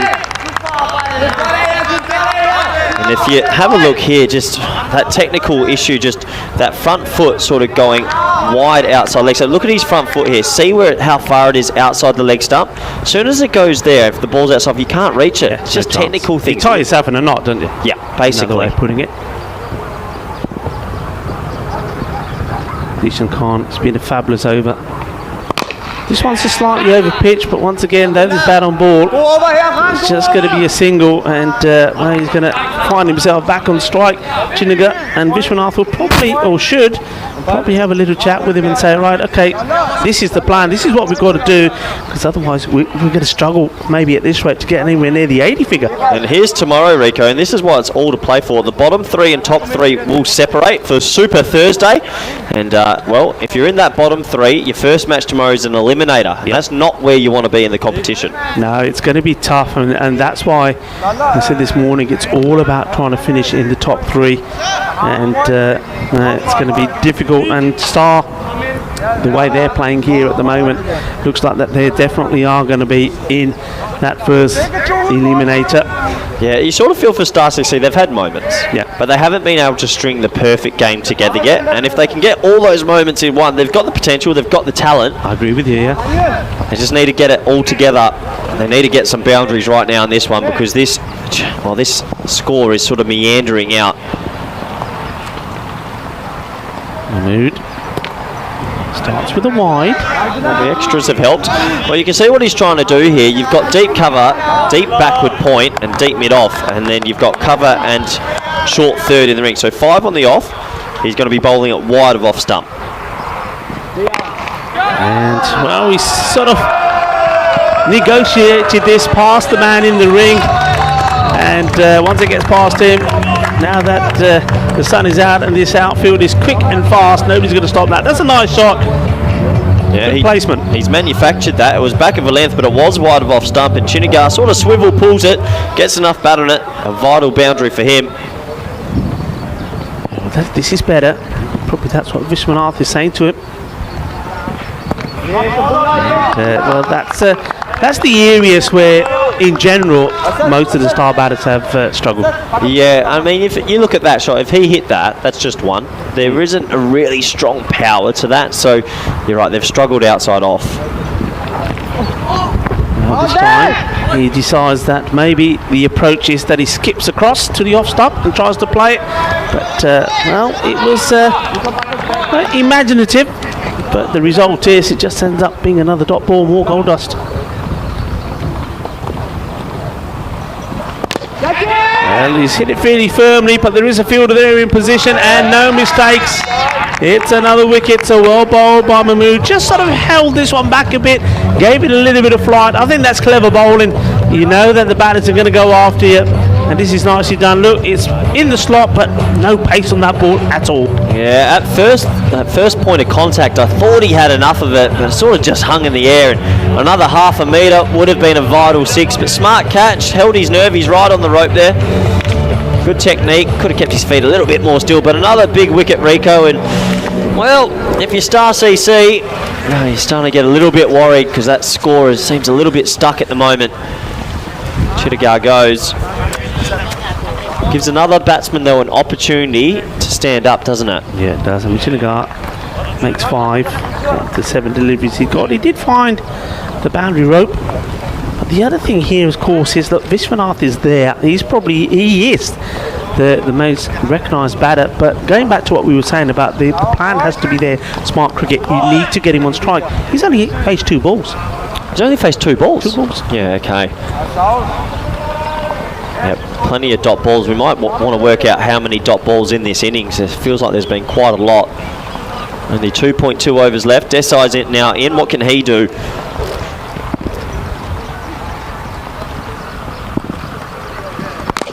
He goes for it, but he hasn't got this right. It's hovering in the air. And is it going to be a second catch? It is. Another one for Mahmood. And, well, that's going to be exactly the same in the book, but just a different player called Mr. Mahmood. And, well, off the bowling of Abidullah Mahmood. And, well, the Mahmoods, they're having a good day. The Mahmoods have been in the mood to party here at the Cardamar Oval. Another wicket, and things are looking pretty rosy at the moment from the team from Denmark, the Danish champions, Svanholm. Yep, they're hitting their straps at the right time. You feel for Desai a bit there. His top order hasn't really fired, so he has to come out, throw hands first ball, and can't get away. He goes for a golden duck. But now we move on to a hat-trick delivery. That is something we haven't had just yet, Rico. You feeling it? Well, look, I'll tell you what, it's been a day where all sorts of things are happening. Yes or no? Yeah. You with hat-trick now? With a hat-trick. You with the hat-trick? I'm with a hat-trick. I like it. I'm with a hat-trick because I think Mahmood is going to be clever here and just get this ball on the stumps, and I think the batter just will feel the pressure to go for the big hit. Here we go, hat-trick ball. Oh. And well, if he had been on the stumps, I think he would have got it. And yeah, brings an end. But yeah, good opportunity there for a hat-trick. Good over from him. How close was this? No, not that close. Could have got a feather edge. But yeah, dot ball nonetheless. Nice hands from the keeper. They're sort of meandering out, isn't it, Rico? We have a look at the worm, and you can see it had one little jump there in the 4th and 5th over, but now a pile of wickets at the end. And that, when you're losing wickets regularly as well, it's very difficult for a new batsman to come in and get a ball away straight away. Yeah, I mean, Harpal Singh, the Dancing Singh, has gone out there. One thing he will do for sure is run. I mean, he's quick in between those wickets.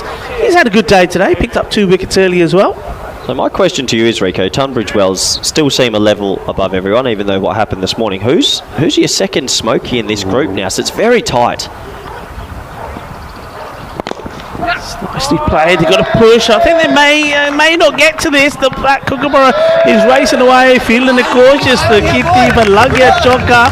Well, that would help. And Vishwanath is saying, you see, that's why I need to be on strike. It's only the 3rd delivery he's faced. It feels like he's been out there and he's nicely played. Good shot of his feet. What I would say there, look, from what I've seen, And from the improvement that I've seen, Svanholm have improved a lot, but I think you've got to go in this format with power.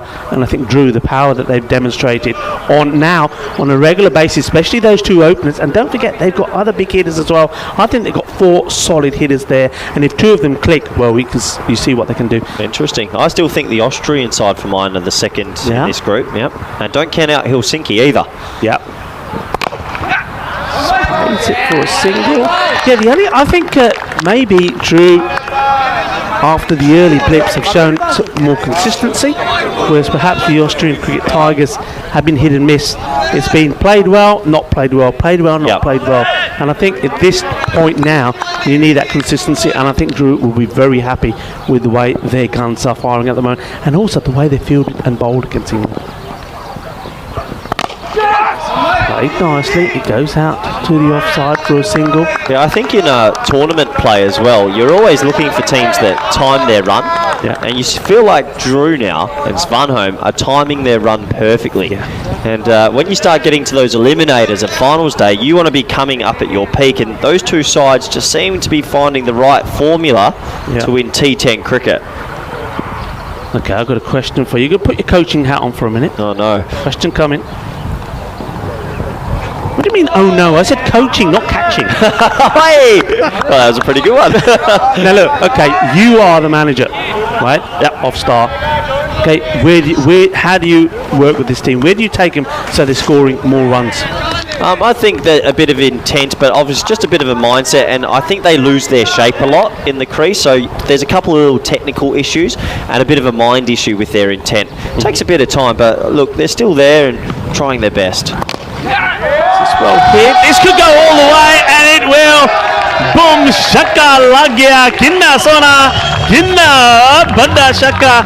And Vishwanath, well, he's not giving up, and that's what I like to see. And that's the other key thing, is that this team, no matter what, no matter where they are, they don't give up. And that is the best thing that you as a coach can ask for, isn't it? Committed people that want to improve, that enjoy playing the game. Because if they got all of those characteristics, you know they're going to get better. Absolutely. They can hold their head up high throughout this time. They haven't got a win just yet, but they've been more than competitive.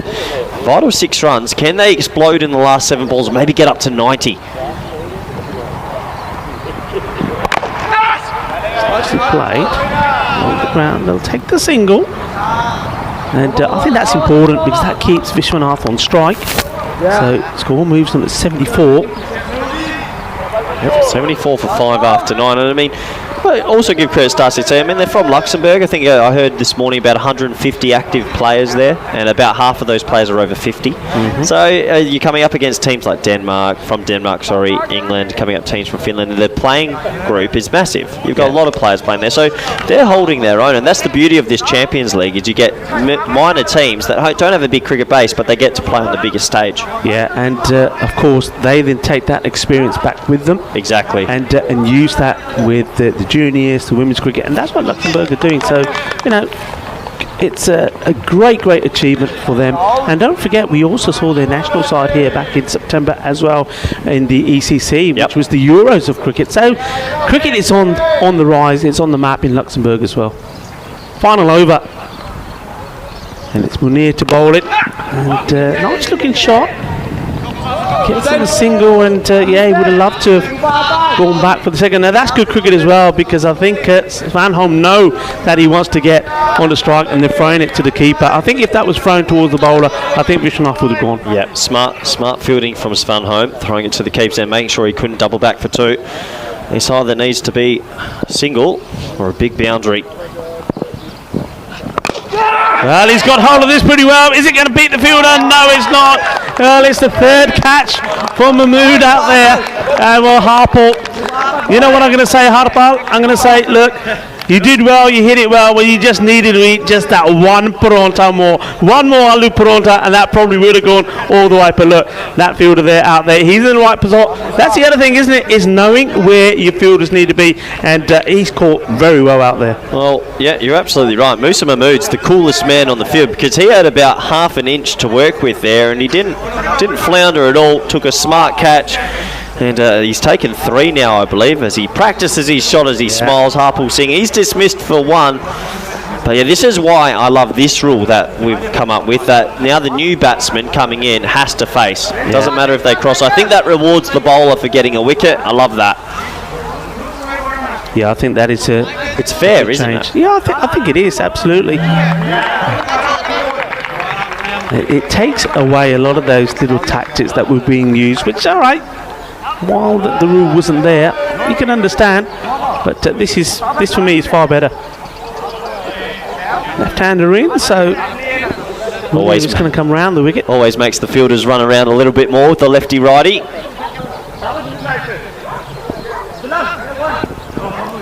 Keepers. Ashme's still not quite happy with where one of the fielders was, so the movement's been made. So Munir will come in again. 1 for 7 so far of the 8 balls he's bowled. Slower delivery, clever, liking it. That's good, isn't it? I like that. I like bowlers that use their loaf, if you like. He knows that the new batter what he's expecting, and he thinks, well, I'm going to come round the wicket and I'm just gonna float it up there, see what he does. Yeah, you can see Svanholm have changed their pace, but they just keep it wide of off stump. They really do. They don't get too close stumps. They try and make you hit it through the offside. Big swing and a miss. This is for me where Star CC, if they had communicated a bit better with each other and they had to say, look, every ball's outside off stump, so why aren't we trying to hit it over cover? Why don't we hit it over backward point? I mean, a lot of players these days, it comes outside off and they're still going to the leg side. Just let's smack it on the offside. Yeah.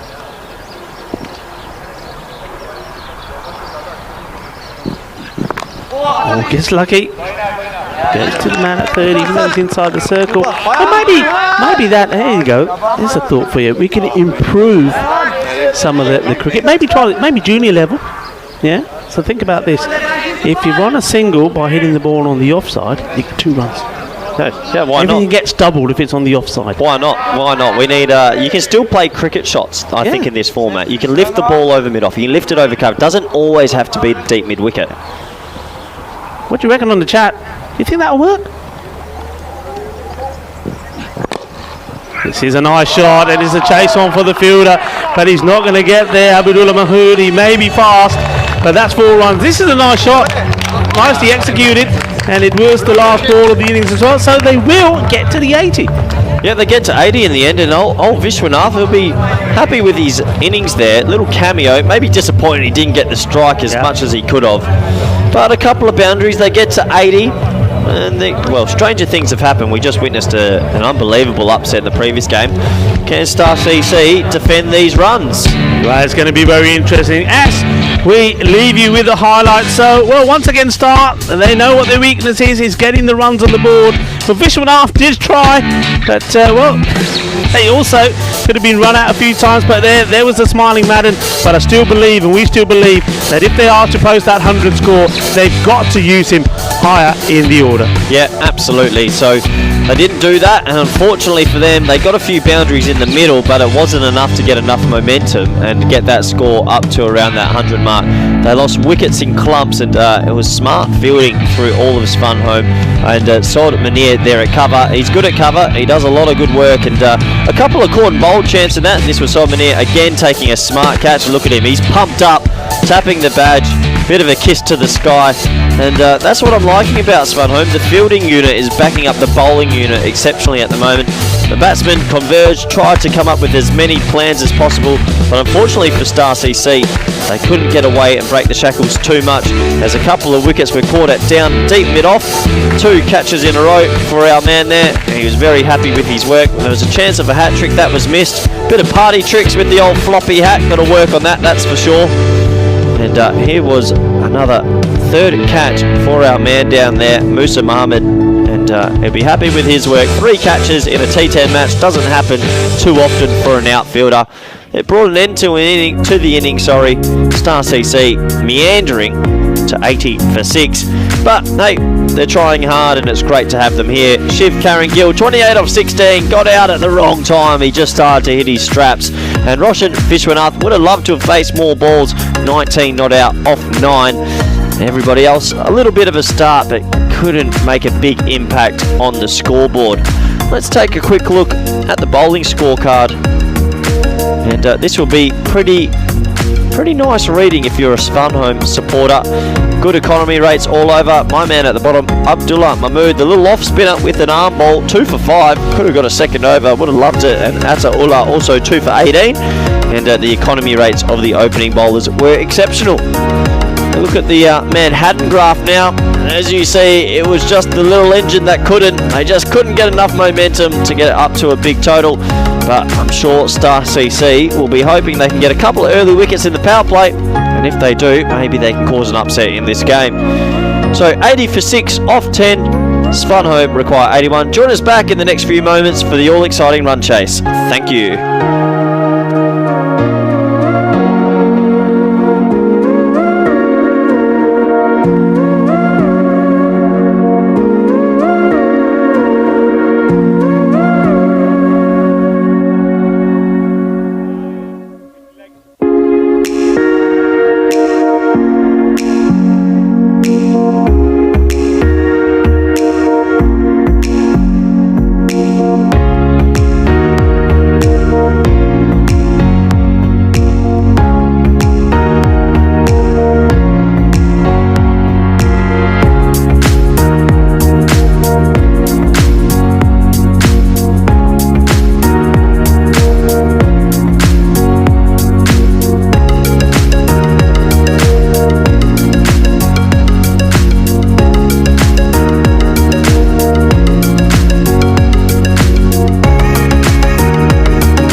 welcome back all our viewers around the world.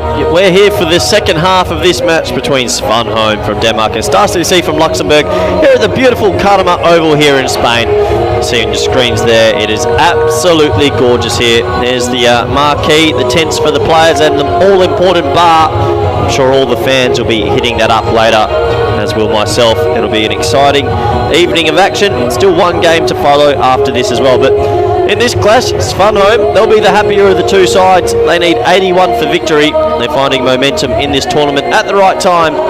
And can Star CC, can the little team from Luxembourg get their first win? I'm sure there's a lot of supporters out there that would love to see another upset. It's been a remarkable day of T10 cricket action here in Cartama. And as you can see, perfect weather conditions for some cricket. The sun is shining, the briskness of the morning has ended, and a lot of smiling faces out there.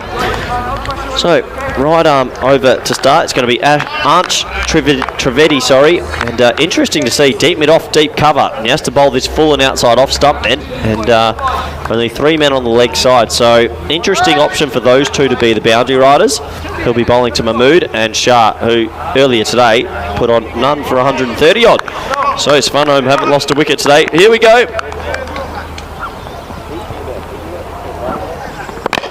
Well, we just said has to bowl at full and outside off to bring those two boundary riders into play. Does exactly that. 1 run to deep cover. And, great to have our viewers back on fan code in India and on the YouTube chat and all our stations around the world. I hope you're enjoying all the T10 action. And please get your questions in if you want anything answered during this chase. Oh, that's wide of off stump and signalled wide. So Star CC need to be almost perfect here. They need to create chances, need to take half chances and can't give away too many extras. Only defending 80 odd. You've got to have basically the perfect 10 overs, but we've seen some astonishing things happen in this format. Will we see something happen in the next 30 to 45 minutes? That is absolutely laced. Oh, what a shot that is. Well, I said you got to keep it full and outside off, but deep mid off and deep cover in place, doesn't matter. When you hit it that well, bang. And he's absolutely smoked it between the two. No chance for the fielder. That is the first boundary in this run chase. What a shot from Shah. He is finding some touch.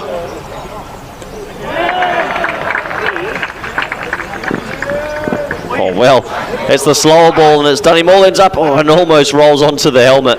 Well, the slower ball tricked the batsman, tricked the keeper as well. It's Manapelli with the gloves. Wasn't too. Oh, there she goes. Straight through the bread basket. Almost trickling onto the helmet.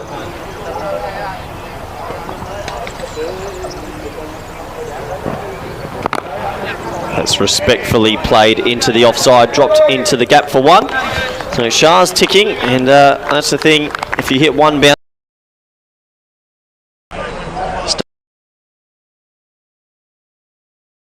manufacture a couple of wickets, breathe some life into this game.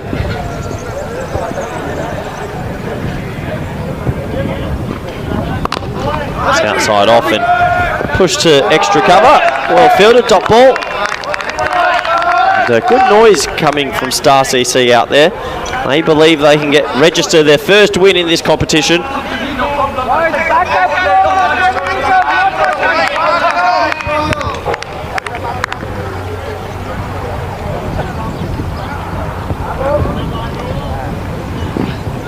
They're slow again, outside off stump, and respectfully defended into the offside as the fielder has a little bit of a tumble and a smile there. And that will bring an end to the first. It is 7 for none. Nice start there from Trivedi. Not too much pace about him, but gets a little bit of shape in the air and asks the right questions. You see on your screens there, it's turned into an absolutely gorgeous day here. Amazing we can bring you cricket in Europe with this weather conditions in early February. So you're going to get warmer and warmer as this tournament goes on.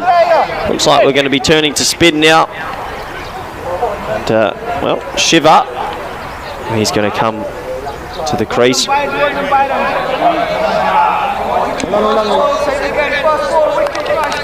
So a bit of an adjustment in the field. Deep mid on and deep mid wicket for the spinner. Oh, I like that. He's going to have to keep it nice and tight here.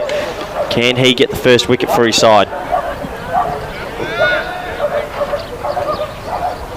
Oh, it's short. It sits up. It could be caught. No, it's going to be one bounce to the fielder. Thrown in and...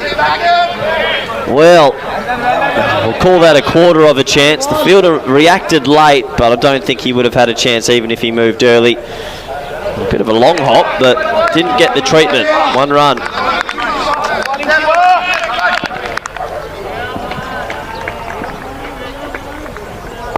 That's short, outside off. A little bit of an under edge though, and well fielded there. And well, 7 off the first 8 deliveries. Sorry, 8 off the first 8 deliveries. Nice start from Star CC. Can they pick up a wicket now?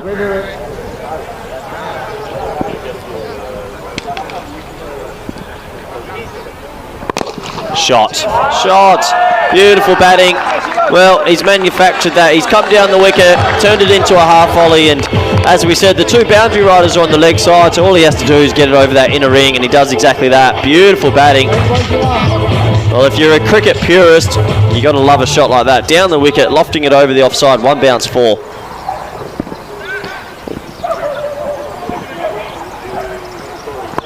And he's hit that hard. That's a better shot. Gives me a good opportunity to bring Rico, fullback Rico. How were those 2 shots? Isn't that beautiful? I think the last time we were talking about sexy cricket, and that's what we're talking about. This is beautiful. Look at the footwork. Absolute epic timing. And look, it wasn't that far away from the fielder, but there's nothing really that Madden could do about this. This is a great shot. That's a great shot. 2 glorious shots. Well, this time, oh, he could have him. And, well, I think the bat may have been up in the air here. It probably will be called a wide.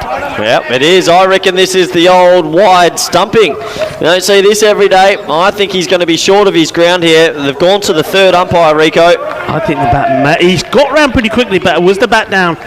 No, he's gone. It was down, but you see there, it fell short off the line. That's really good work, and it's Manipali. Great work from Manipali. Really good hands. I mean, when it goes down the leg side, you get a little bit blinded by it. Look how cool he is as he flicks off the stumps. Bang, gives the ball a little bit of a flick out. Thanks for coming. Big wicket for Star CC. Yeah. And, well, after getting hit for 2 glorious boundaries, he gets his vengeance there, and it's the first wicket Svanholm have lost today.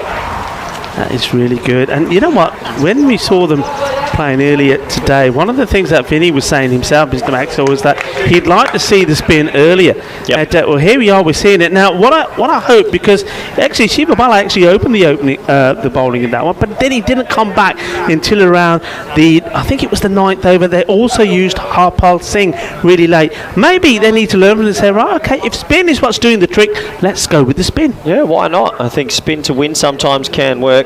I'm glad you're back in the commentary box, Rico. Shiva, last name for me? Balasubramanian. Oh, brilliant from you. I'm not even going to go. It's too much for me. Shiva Bala will do. I checked with him. He said, yeah, Shiva Bala will do. I'm happy with Shiva Bala. Shiva Bala. Okay, I can work with that. Great work. And that's been appreciated by Luke Belgium there in the chat. Hello to everyone on the chat. And a question from Maya for you, Corey.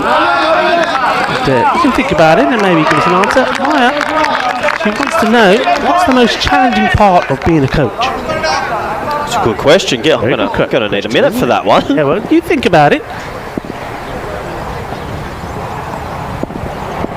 So, Munir is the new batter.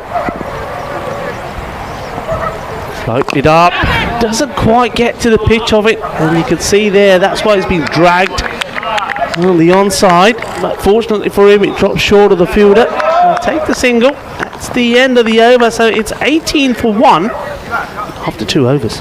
Yeah, that's a good question. I think the most challenging thing about being a European coach sometimes is we'll have a quick look at the table before I go into that. If Svanholm win this, they'll go to 6 points, and you'll have a lock of 3 teams on 6 points. And but their net run rate isn't as good as Austrian Cricket Tigers or Dreux. So Svanholm, for them, will want to be winning this at a quick rate. Yeah. I was just saying, as he practices his warm, I think the most difficult thing sometimes is getting the guys together and spending enough times with your players. I mean, now taking over Spain, unfortunately, or fortunately, the geography is so big, we only get about 20 to 30 days a year with the players, and that's also match days, so it's not like we get to train Tuesday, Thursday together. It does make it a little bit more difficult. Here's top edge in the air. This is another opportunity. Oh no! He palms it over. He does a bit of the goalkeeper, hits it over the crossbar, and well, he saves the goal but drops the catch. And that was a biggie. Well, you can't excuse him too much here. He had time. He just didn't set himself, and he sort of parries it. He reaches for it instead of letting it come down to him. And Star CC needs to take every opportunity, Rico. That's a huge let off. And Munir is lucky to be there. Hamid Shah, the captain. And, one thing that Hamid Shah does really well, Corey, is he seems to pace the game really well in his head. Now, he does that well, and I'm not going to be critical for it, but I'm going to go back to the point you just made a few moments ago. You've got to be thinking net run rate, and I don't think his normal style would suit that. I think he's got to go bang, and he's got to go bang quick, because if he wants to try and catch the rates that Dreux are going at the moment, they've really got to finish this game early. Shot, that's beautiful, that's class. And that just goes to show sometimes you don't have to hit the ball so hard that you're trying to take the leather off it. You can time it and position it. This is beautifully, absolutely dead straight, and like the way he used his wrist as well. Yeah, lovely timing. The noise off the bat, it made a cracking sound. 4 runs, but yeah, it's an interesting one. You have to think, have Svanholm looked at the table? Do they know what the permutations are? Because we think up here that if they can win in maybe a quick rate, 4, 5, 6 overs, that net run rate might get it back in. So you want to finish in the top 3. You don't want to finish in the 4, 5, 6 zone. 4 runs, and I reckon he might have played this. Good call, Rico. He definitely played this. He definitely is. Soft hands, really nice batting that. And wicketkeeper sort of shaking his. Yeah, that's really nicely played. That's really well done, and you always know, because you can tell from the positioning of the batter. Once he's played it, he's also looking. The eyes are looking where he wants the ball to go. Nicely played. I know a few players out there that get a genuine edge, and they also pretend to look like they've played it as well. I was one of those who edged it for 4 through the slips and always looked, oh yeah, I meant that. Because the other thing, going back to this net run rate thing, if Svanholm do win this well, yep. I mean, obviously they are relying on in the last game here today, Helsinki Titans, to do them a favour and beat the Tigers, because otherwise the Tigers themselves, if they get a good win, they can finish second. Well, it's all to play for, isn't it? And if you finish in that top 3, you're basically giving yourself a double chance, aren't you? And if you finish in that bottom 3, you're going to be in some sort of elimination game tomorrow. Yeah. That's not what you want. So, all to play for. This group just feels like it's a logjam between the second probably seeded side and the 5th seeded side. Madan, can he get a breakthrough? He's probably really well bowling in the good channels. He's very unfortunate, isn't he? He knows he should have had a wicket. And look at this. Oh, look at that. We're talking about this ball moving around today. Kookaburra definitely is. And movement away. But look at the power plays there. And, well, they haven't really raced away, have they? It's 28. And they're 10 ahead of where Star were. And but Star at this point, they hadn't lost a wicket. No, and well, Star CC have started okay with the ball, but I think Svanholm will be feeling pretty comfortable at the moment as well. That half a chance, well, not half a chance, that chance, sorry, that was dropped. That could prove costly. Svanholm, will they try to take this on? Try to get that net run rate up. Sivawala to continue. Short. And, well, it doesn't play at this. I'm surprised, because Hamid Shah is a great cutter of the ball. He plays the shots really well on the offside and allows this to go by. I think he thought it was going to turn in, but just went in with the arm. This time, doesn't quite get to the pitch, but it doesn't matter. There's a huge gap there. And you have to say, I don't think Roshan Vishnath was really interested in trying to get to this one. I think he's a little bit too square, because as that came off the bat, it should have been he was out of position by about 10 metres and it turned into an easy 4. Yeah, he was in the wrong place there. So I actually saw the look of surprise on your face. I thought, oh, where is he? Oh, that's gone all the way. Volle. Guinness zona, manos arriba, árbitro, porque eso es 6 carreras. Well, maybe he heard us talking about the net run rate, because last ball 4, this is a better shot. You spanked that short. You put it away. That sounded beautiful off the bat. And maybe that's going to start getting them going. I reckon they want to win this in 6 overs or less. I think that's going to give them quite a good boost. Yeah, nice shot that. That's one thing we haven't seen too many of the batters do, rock back inside the crease and play the shot. And I think you were pointing that out the other day when we were commentating on the match where Tunbridge Wells were doing the bowling. I think you were saying that too many batters were going forward into the quicker delivery and then totally mistiming it, miscuing it and getting out rather than stepping back and trying to play the shots. Yeah, well, why would you want to make the pitch shorter for yourself? I mean, there's only 2 players like Coley. Down here, sadly, but you want to go back and give yourself as much time as possible. Yeah, when are they coming? Did they tell you? That wouldn't be far away, I reckon. We're growing. Good delivery, Fuller, and just having a few difficulties picking up the ball there, the fielder, but no damage done. Single taken, so chance now for Munir. Can Shiva get another wicket, another breakthrough here, and you just never know. Floats it up. This is hit pretty well, and that's going to go all the way as well. Nice shot. बहुत अच्छा shot से timing पूरी सी लग गया छक्का. It's a bit of a shopping ball that. He flied it up. He enticed him. He took the gamble to try and get a wicket. Unfortunately for him, batsman puts it away. Easy 6, and Svanholm, well, they're really getting a wiggle on now. Yeah, that was nicely done. That was like a tee off in golf, wasn't it? Yep.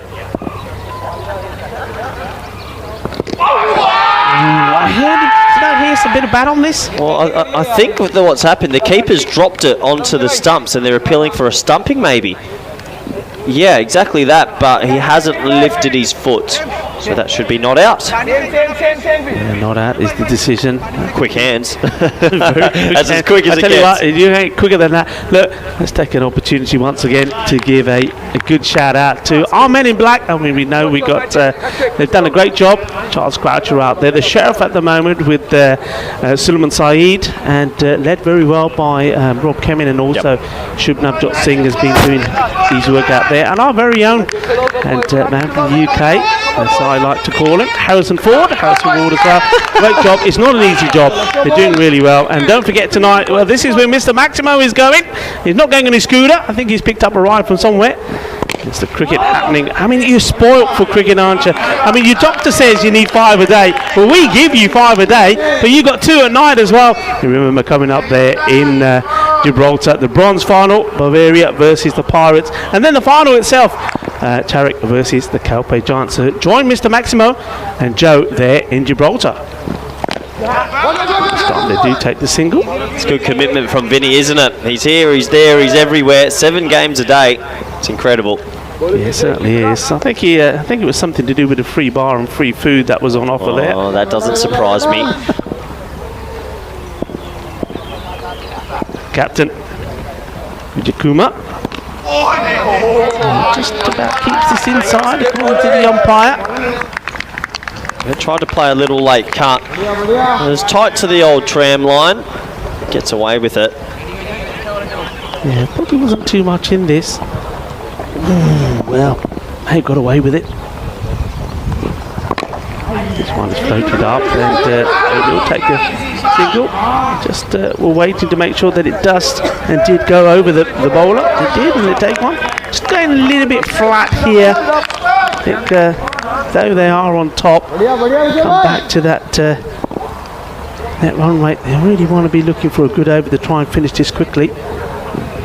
Once again, just steering the wood ball to the offside there towards the third man. Another single taken. Yeah, it does make me think, have they spoken about it? Some teams won't play that way. Some teams will think, let's just play to win and not think about net run rates, let it figure itself out. But some teams will be all over that and try win in a canter to give themselves a chance of the top 3. Well, this one was a full toss, and he's dragged this. He needs to be hitting this straight, doesn't he, Corey? Yeah, dragged it across the line. It was a juicy full toss. I feel like he should have tried to hit the sight screen. But just the one run in the end brings the end to the fifth. 49 for 1. So Svanholm running away with this one. But as we mentioned on the table, it's starting to become a bit of a logjam. We have a look at the scorecards quickly. And Hamid Shah continues his good tournament. He's 20 not out of 12, and Saib Munir 18 out of 12. But this batting lineup, I mean, I would be fearing this going into finals day. They are starting to hit their straps. They are. The only thing I'd still say, I think they may be more correct and orthodox, particularly talking about Hamid Shah there, than brute force. Yep. But sometimes brute force backfires, as we've seen, and a good example is the Tigers and Dreux themselves.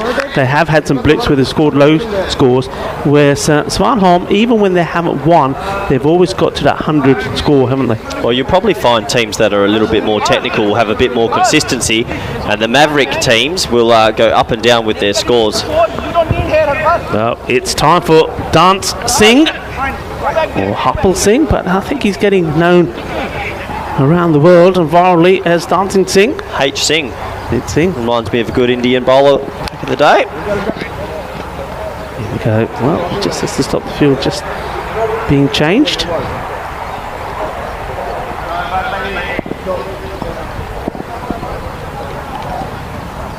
Fights it up. Short, and the fielder does deal with it. It's that time of day now, isn't it, as the sun starts to come down. You're going to see these shadows starting to grow, so those fielding positions out there sort of on the boundary, square leg and mid-wicket, you're going to make sure you've got a good pair of shades and a nice cap on. Yeah, absolutely, and they've got those beautiful baggy caps this tournament. Here comes Singh again. Oh, that is flighted, Rico. Oh, he hasn't got hold of this, and Vishwanath, can he get there? Oh, he can, but he only gets the tips of his fingers. A little bit late moving again. He had to come from the boundary to, well, right on the 30-yard circle, puts it down, and, well, these little half chances you've got to take if you want to be in the game. Yeah, it was the old moon ball. The old moon ball sucked him in, and he gets there in the end. He should have caught it. Another chance goes begging. Awkward bounce there for the fielder. Does well, gets his body behind it, but wasn't able to take it cleanly in his hands, take the single. Yeah, these are these little things that have hurt Star CC in this tournament. They'll know that. The little missed fields for ones and the dropped catches. It's really hard to create so many chances. Singh here, he's a bit of licorice, all sorts. It's either flat or really flighted. This is really flighted, and he gets flighted off the bat as well. That's gone a long way. Que grande, que guay. Eso es 6 carreras. Eso es de campeón o de Liga de Campeones de Cricket.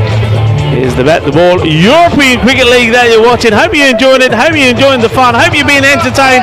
And, well, that's just another Maximo in a day. Just a normal day of European cricket, this. Jeez, I tell you what, I might come out of retirement to face a little bit. He's just got a bit of, he's got to be a little bit flatter. That's too slow. It's just a little bit too slow. It's a bit of a hit me ball. I think you and me would have got out there and hit that one for 6, Rico. Yeah, okay.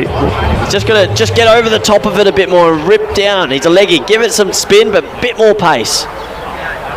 Well, let's see what he does here. I mean, you're absolutely right. It's got to be a bit more flatter. And he did pick up 2 wickets earlier today. He bowled really well. But, well, yeah, at the moment, he is sort of bowling pies, isn't he? See whether he can come back here. He took 2 for 19 against Dreux. Let's see if he can get this to pitch. He does move it. That's one thing he does do if he gets it in the right place. Yeah, that's the flatter one, but too wide. And that's probably what he had in his ear from Manipali. Say, look, forget that. Just get it a bit flatter, a bit quicker. Aim for the off stump. You can see he's just getting a little bit frustrated with himself. That won't help him. Got to try and keep a cool head. Oh. Well, go on. This is yours. That's a hit me ball. That's well. Yeah, there's not too much you can say there. It's a bit of a moon ball, a totally miscorrection. And I tell you what, if you're a batsman, you'd be writing him a Christmas card at the moment because that's a gift. Well, I mean, Harper, I know sometimes he does like to give the old variations, but this one, well, This is the sort of, when you give throwdowns to somebody, this is better. But he's got a bit of this, but there could be an opportunity. And Harpo, come on, give it to her. Jacka de Fonte, he says. He said, I might bowl a few pies, but I do pick up a few wickets. Well, they're not much of a celebration from him because he knows that really, and he hasn't bowled that well. But he has picked up his 3rd wicket in the day. Harpo Singh, the dancing Singh, gets another. Well, he'll turn to his teammates and say, look, I know best. He picks himself up a scalp after a couple of moon balls, and well done to him. Every wicket counts. Adds it to his tally. I think the batsman would be disappointed he didn't get all of that. Safe catch there at long on, and well, a consolation wicket for Star CC. Yeah, I mean, good catch. You still got to take him. But the one thing that probably didn't have too much pace on it, will be very disappointed there. The El Capitan, he would have loved to have been out there, no doubt, to see his team hit the winning runs, but he's not able to do so. That's a nice, warm round of applause from his team. Well, more importantly, Svanholm, 65 off 6 overs now, so only a couple of runs to get. So you assume they are going to win this, but the quicker they win this, the better chance they have of that net run rate climbing. It'll be very interesting to see the table after this match. It's also the end of the over. So 65 at the end of 6, and you see there's the wicket. Captain was out 33 of 16. Nice catch by Shiv Karan. Yeah, nice catch, one for the old highlight reel.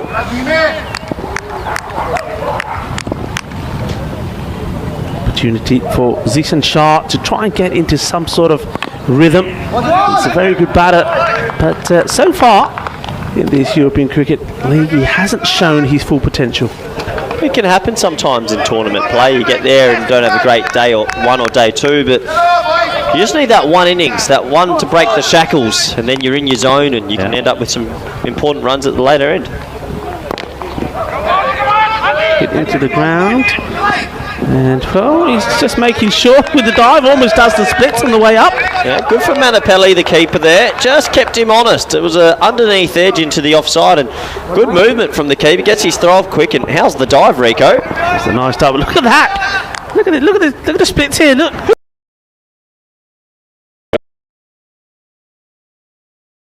Manapelli is having a good game with the gloves, quick hands, but doesn't lift that back foot, so obviously no chance for stumping. So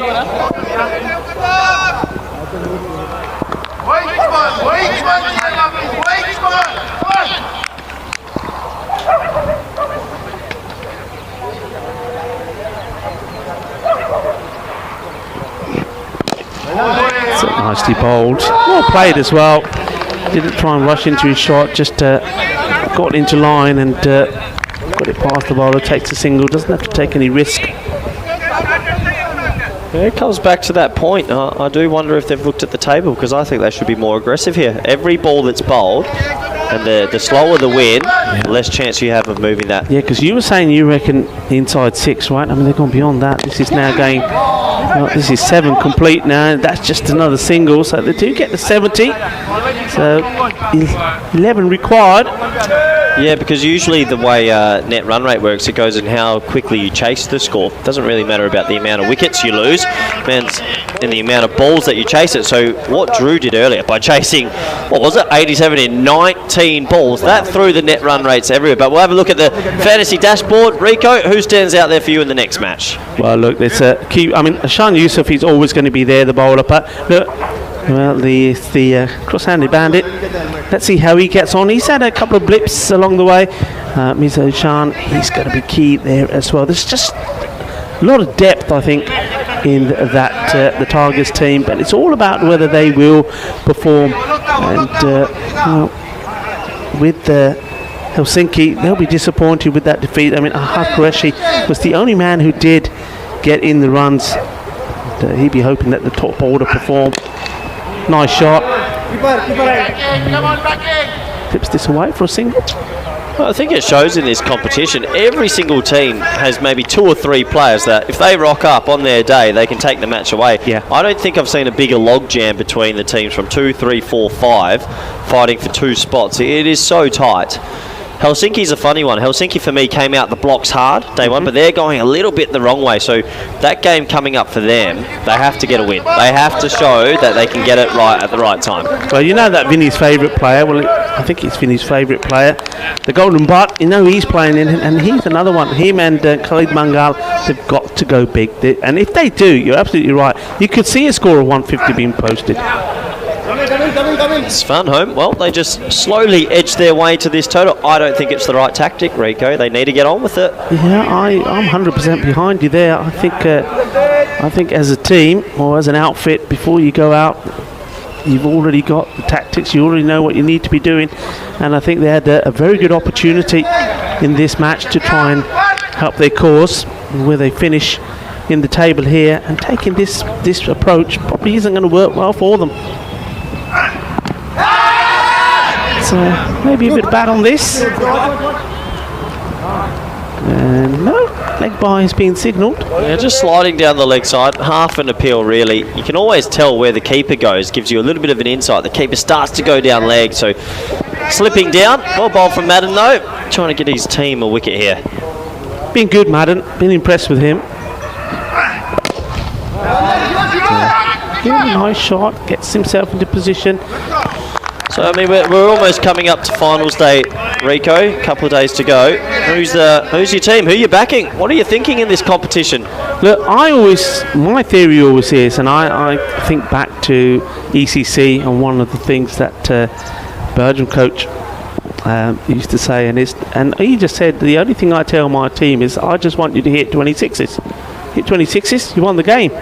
So you see this delivery. It's well bowled. And one team or there's two teams that come to mind that have that sort of approach. Dreux is definitely one of them, and the Austrian Cricket Tigers is the other. I will be interested to see how they play this last match, because I think they would have had a good talk. I mean, I know Ashan, the captain, said to me we had a bit of a team meeting, because that was a brutal beating for Tunbridge yesterday. Yeah. You know, when they lost by 10 wickets.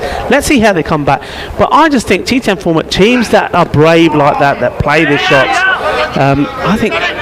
I think fortune favours them. So I'm still thinking somebody like Dreux and something like the Tigers could go all the way. I think Tunbridge, Wells, just my observation, I think if you get Chris Williams early and maybe one other wicket, I know that Marcus O'Riordan didn't play today. I think if you get two quick wickets there, I think you can contain them, and I think the big hitting sides like Dreux and the Tigers are able then to go on and do exactly what Dreux did here today. But there you go. So I'm going for either Dreux or the Tigers. I think the team, they've got the right approach, they've got the right style, and also I've been focusing on the batting, but have a look at the way they've adapted themselves in the bowling and fielding. I think they've been splendid. Yep, fair enough. Wise words. It's going to be interesting to see who comes out top. It's fun to see the sort of technical sides taking on the power hitting sides. It reminds me like England and Belgium in the ECC, and then this one it sort of feels you've got Svanholm and the English team are the technical sides versus the power hitting sides. Yeah. Who's going to come out on top in this one? Yeah, that's very, very well put, and I think you're absolutely right. So 5 runs away. They have taken it deep. Give Star that, and that just again shows that they don't give up. Their heads have always been up there. They've worked hard. Well, what you could do here is maybe bring 1 or 2 more men in. If they're going to bat this way, just say, well, come on, hit it over me. Nothing to lose here, but credit to Star CC. They haven't given up at any stage.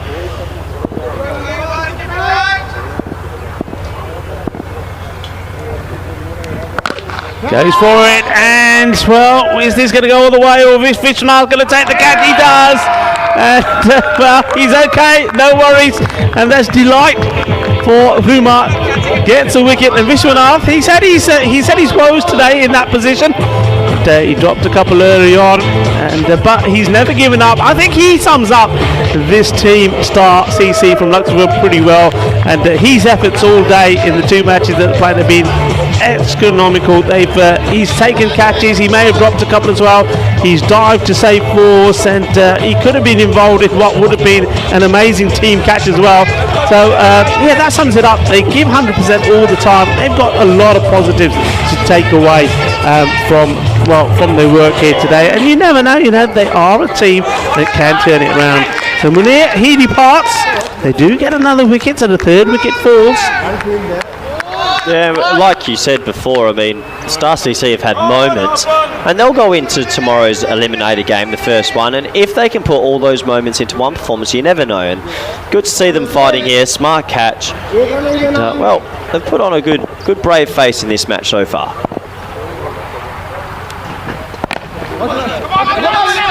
Good stop again, and it's going to be sent back, no run, and nice to see a lovely crowd here again. Tell you what, you don't want to take this to the last over. One thing they always say, do not try and win it in the last, because that's when anything can happen. And trying to win this game off the next 3 balls, surely. See what happens. Hashmi hasn't got off the mark yet. I tell you, Rico, I have seen some things. Now, coaching 101, you never leave it to the last over. If they get a wicket here or another dot ball, you never know. You think there are a few nerves happening there in the team camp. That's a full toss, but he hits it straight to Vishwanath. He keeps it to 1. Well, this is the thing. Let's say, hypothetical, you get a wicket off this last ball. You're going to have 2 new batsmen that have to hit 3. This is, you don't take it to cricket. If you can win it. Yeah.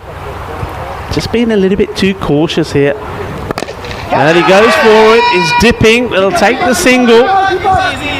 And that will also be the end of the over. So they reach 79. 2 required. We do go into the last. Well, that's a great example. If that ball had been caught, if it just ballooned a little bit further, you would have had 2 new batsmen needing to. Look, Svanholm is still likely to win this game, but in cricket education, you don't just let it meander out. No, certainly not. I mean, this is the thing, and this goes back to, I think, your question when you asked me who do you think would be favourites in this group. And Svanholm, though they've played good cricket, I think they've just been too technically correct. And I think I said right at the beginning, will they go try and finish this quickly, or will Hamid Shah do what they've done all the way through, just time it to perfection? Again, well, they've timed it pretty close, but they may get the victory here. But I don't think they've done themselves any favours. This one's played out. Will they try and go for the 2 here? No, that's good fielding. See, Star CC needed to bring everybody in there. Force them to hit it over the stop. Just letting him push it into the leg side for one doesn't help. They're all coming in now. Well, they need to come a lot tighter. They're just on the ring, so I mean, you have to come really tight here and force the batsman to hit it over the top. Well, this will be it. So a nice stop, but I think you're right. Just too deep. If he's in, let's say he's in about another couple of metres. He's stopping that. There's no run. It's a dot ball, and the pressure stays on. But as it is a victory from Svanholm. I don't think perhaps it was ever in doubt. But credit to Star as well. They took it all the way into the last over. A great effort for them. So they still are without a win. It means that they will be in Super Thursdays tomorrow, but they'll play in that first eliminator. So pressure is going to be on them. But they've got to up the game, and maybe when they go and look back at this match, some of the very good points that you've made, Corey, about how they can change things. If they apply some of those, it could be an interesting match. Absolutely, and we'll have a quick look at the highlights now. There's some lovely cover drives to start this run chase, and then the wicket, the old wide stumping Manapelli with the quick hands, and look at him, he was happy with his work there. And then it was pretty assured batting from Svanholm for the next 8 overs really. There wasn't too much that was explosive, some nice shots over wide extra cover, but they sort of just meandered their way to the total, hit the bad ball, and it was a comfortable victory in the end. Yeah, it was comfortable. I still think there would have been 1 or 2 people a little bit nervous out there. I think there'd be 1 or 2 of those team players there just wondering, look, what's going on here, guys? Why are we taking our time getting into this? Let's go out there, finish it. But they took the time. Well, Harple, he didn't help things, did he? I mean, but he bowled. In fact, he controlled the ball better in the day when the ball was wet than when it was dry. So maybe he's a wet ball specialist. Yeah, absolutely. And in the end, it was a picket fence, we call it, single to wrap this match up. But they got there in the end, smiles on their faces. I'm going to be excited to see the table here, because I'm curious what that's done. But we'll have a look at the scorecards quickly. And well, it was a 2-man show with the batting, and it was quick. But there it is. Yeah, I mean, Hamid Shah, the captain, again, a lot does depend on him. They seem to work and build around him, and the question would be, well, if he doesn't fire, are they able to do it? Munir, he scored 24. 21 though, took a long time scoring those runs. They did get there in the end. Look, credit to the bowling of Star. I mean, there were some figures you don't want to see there. I mean, Harpal Singh, like I said, got that wicket, but he did go for 16. I think Shivabala Subramania, he bowled really well, and I think those figures don't really do him justice. He went for 28 of his 2 overs, picked up the 1 wicket, but I mean, he created chances, he created opportunities, and maybe if those 1 or 2 chances were taken as well, Corey, could have been a different result. Yeah, it could have been, and you can see there they just eased their way to the victory in the end, and you got to take all your chances when you're only defending 80, but well, they've only won with 4 balls to spare, so they haven't had that net run rate boost, and it does bring an end to this match. Svanholm with the win, but means Star CC will be in the eliminator tomorrow, and we'll have to depend on other results to see where everyone else ends up. Yeah, absolutely. So you can just see the match summary there. So coming up, we've got the last match, and so much could be dependent on this.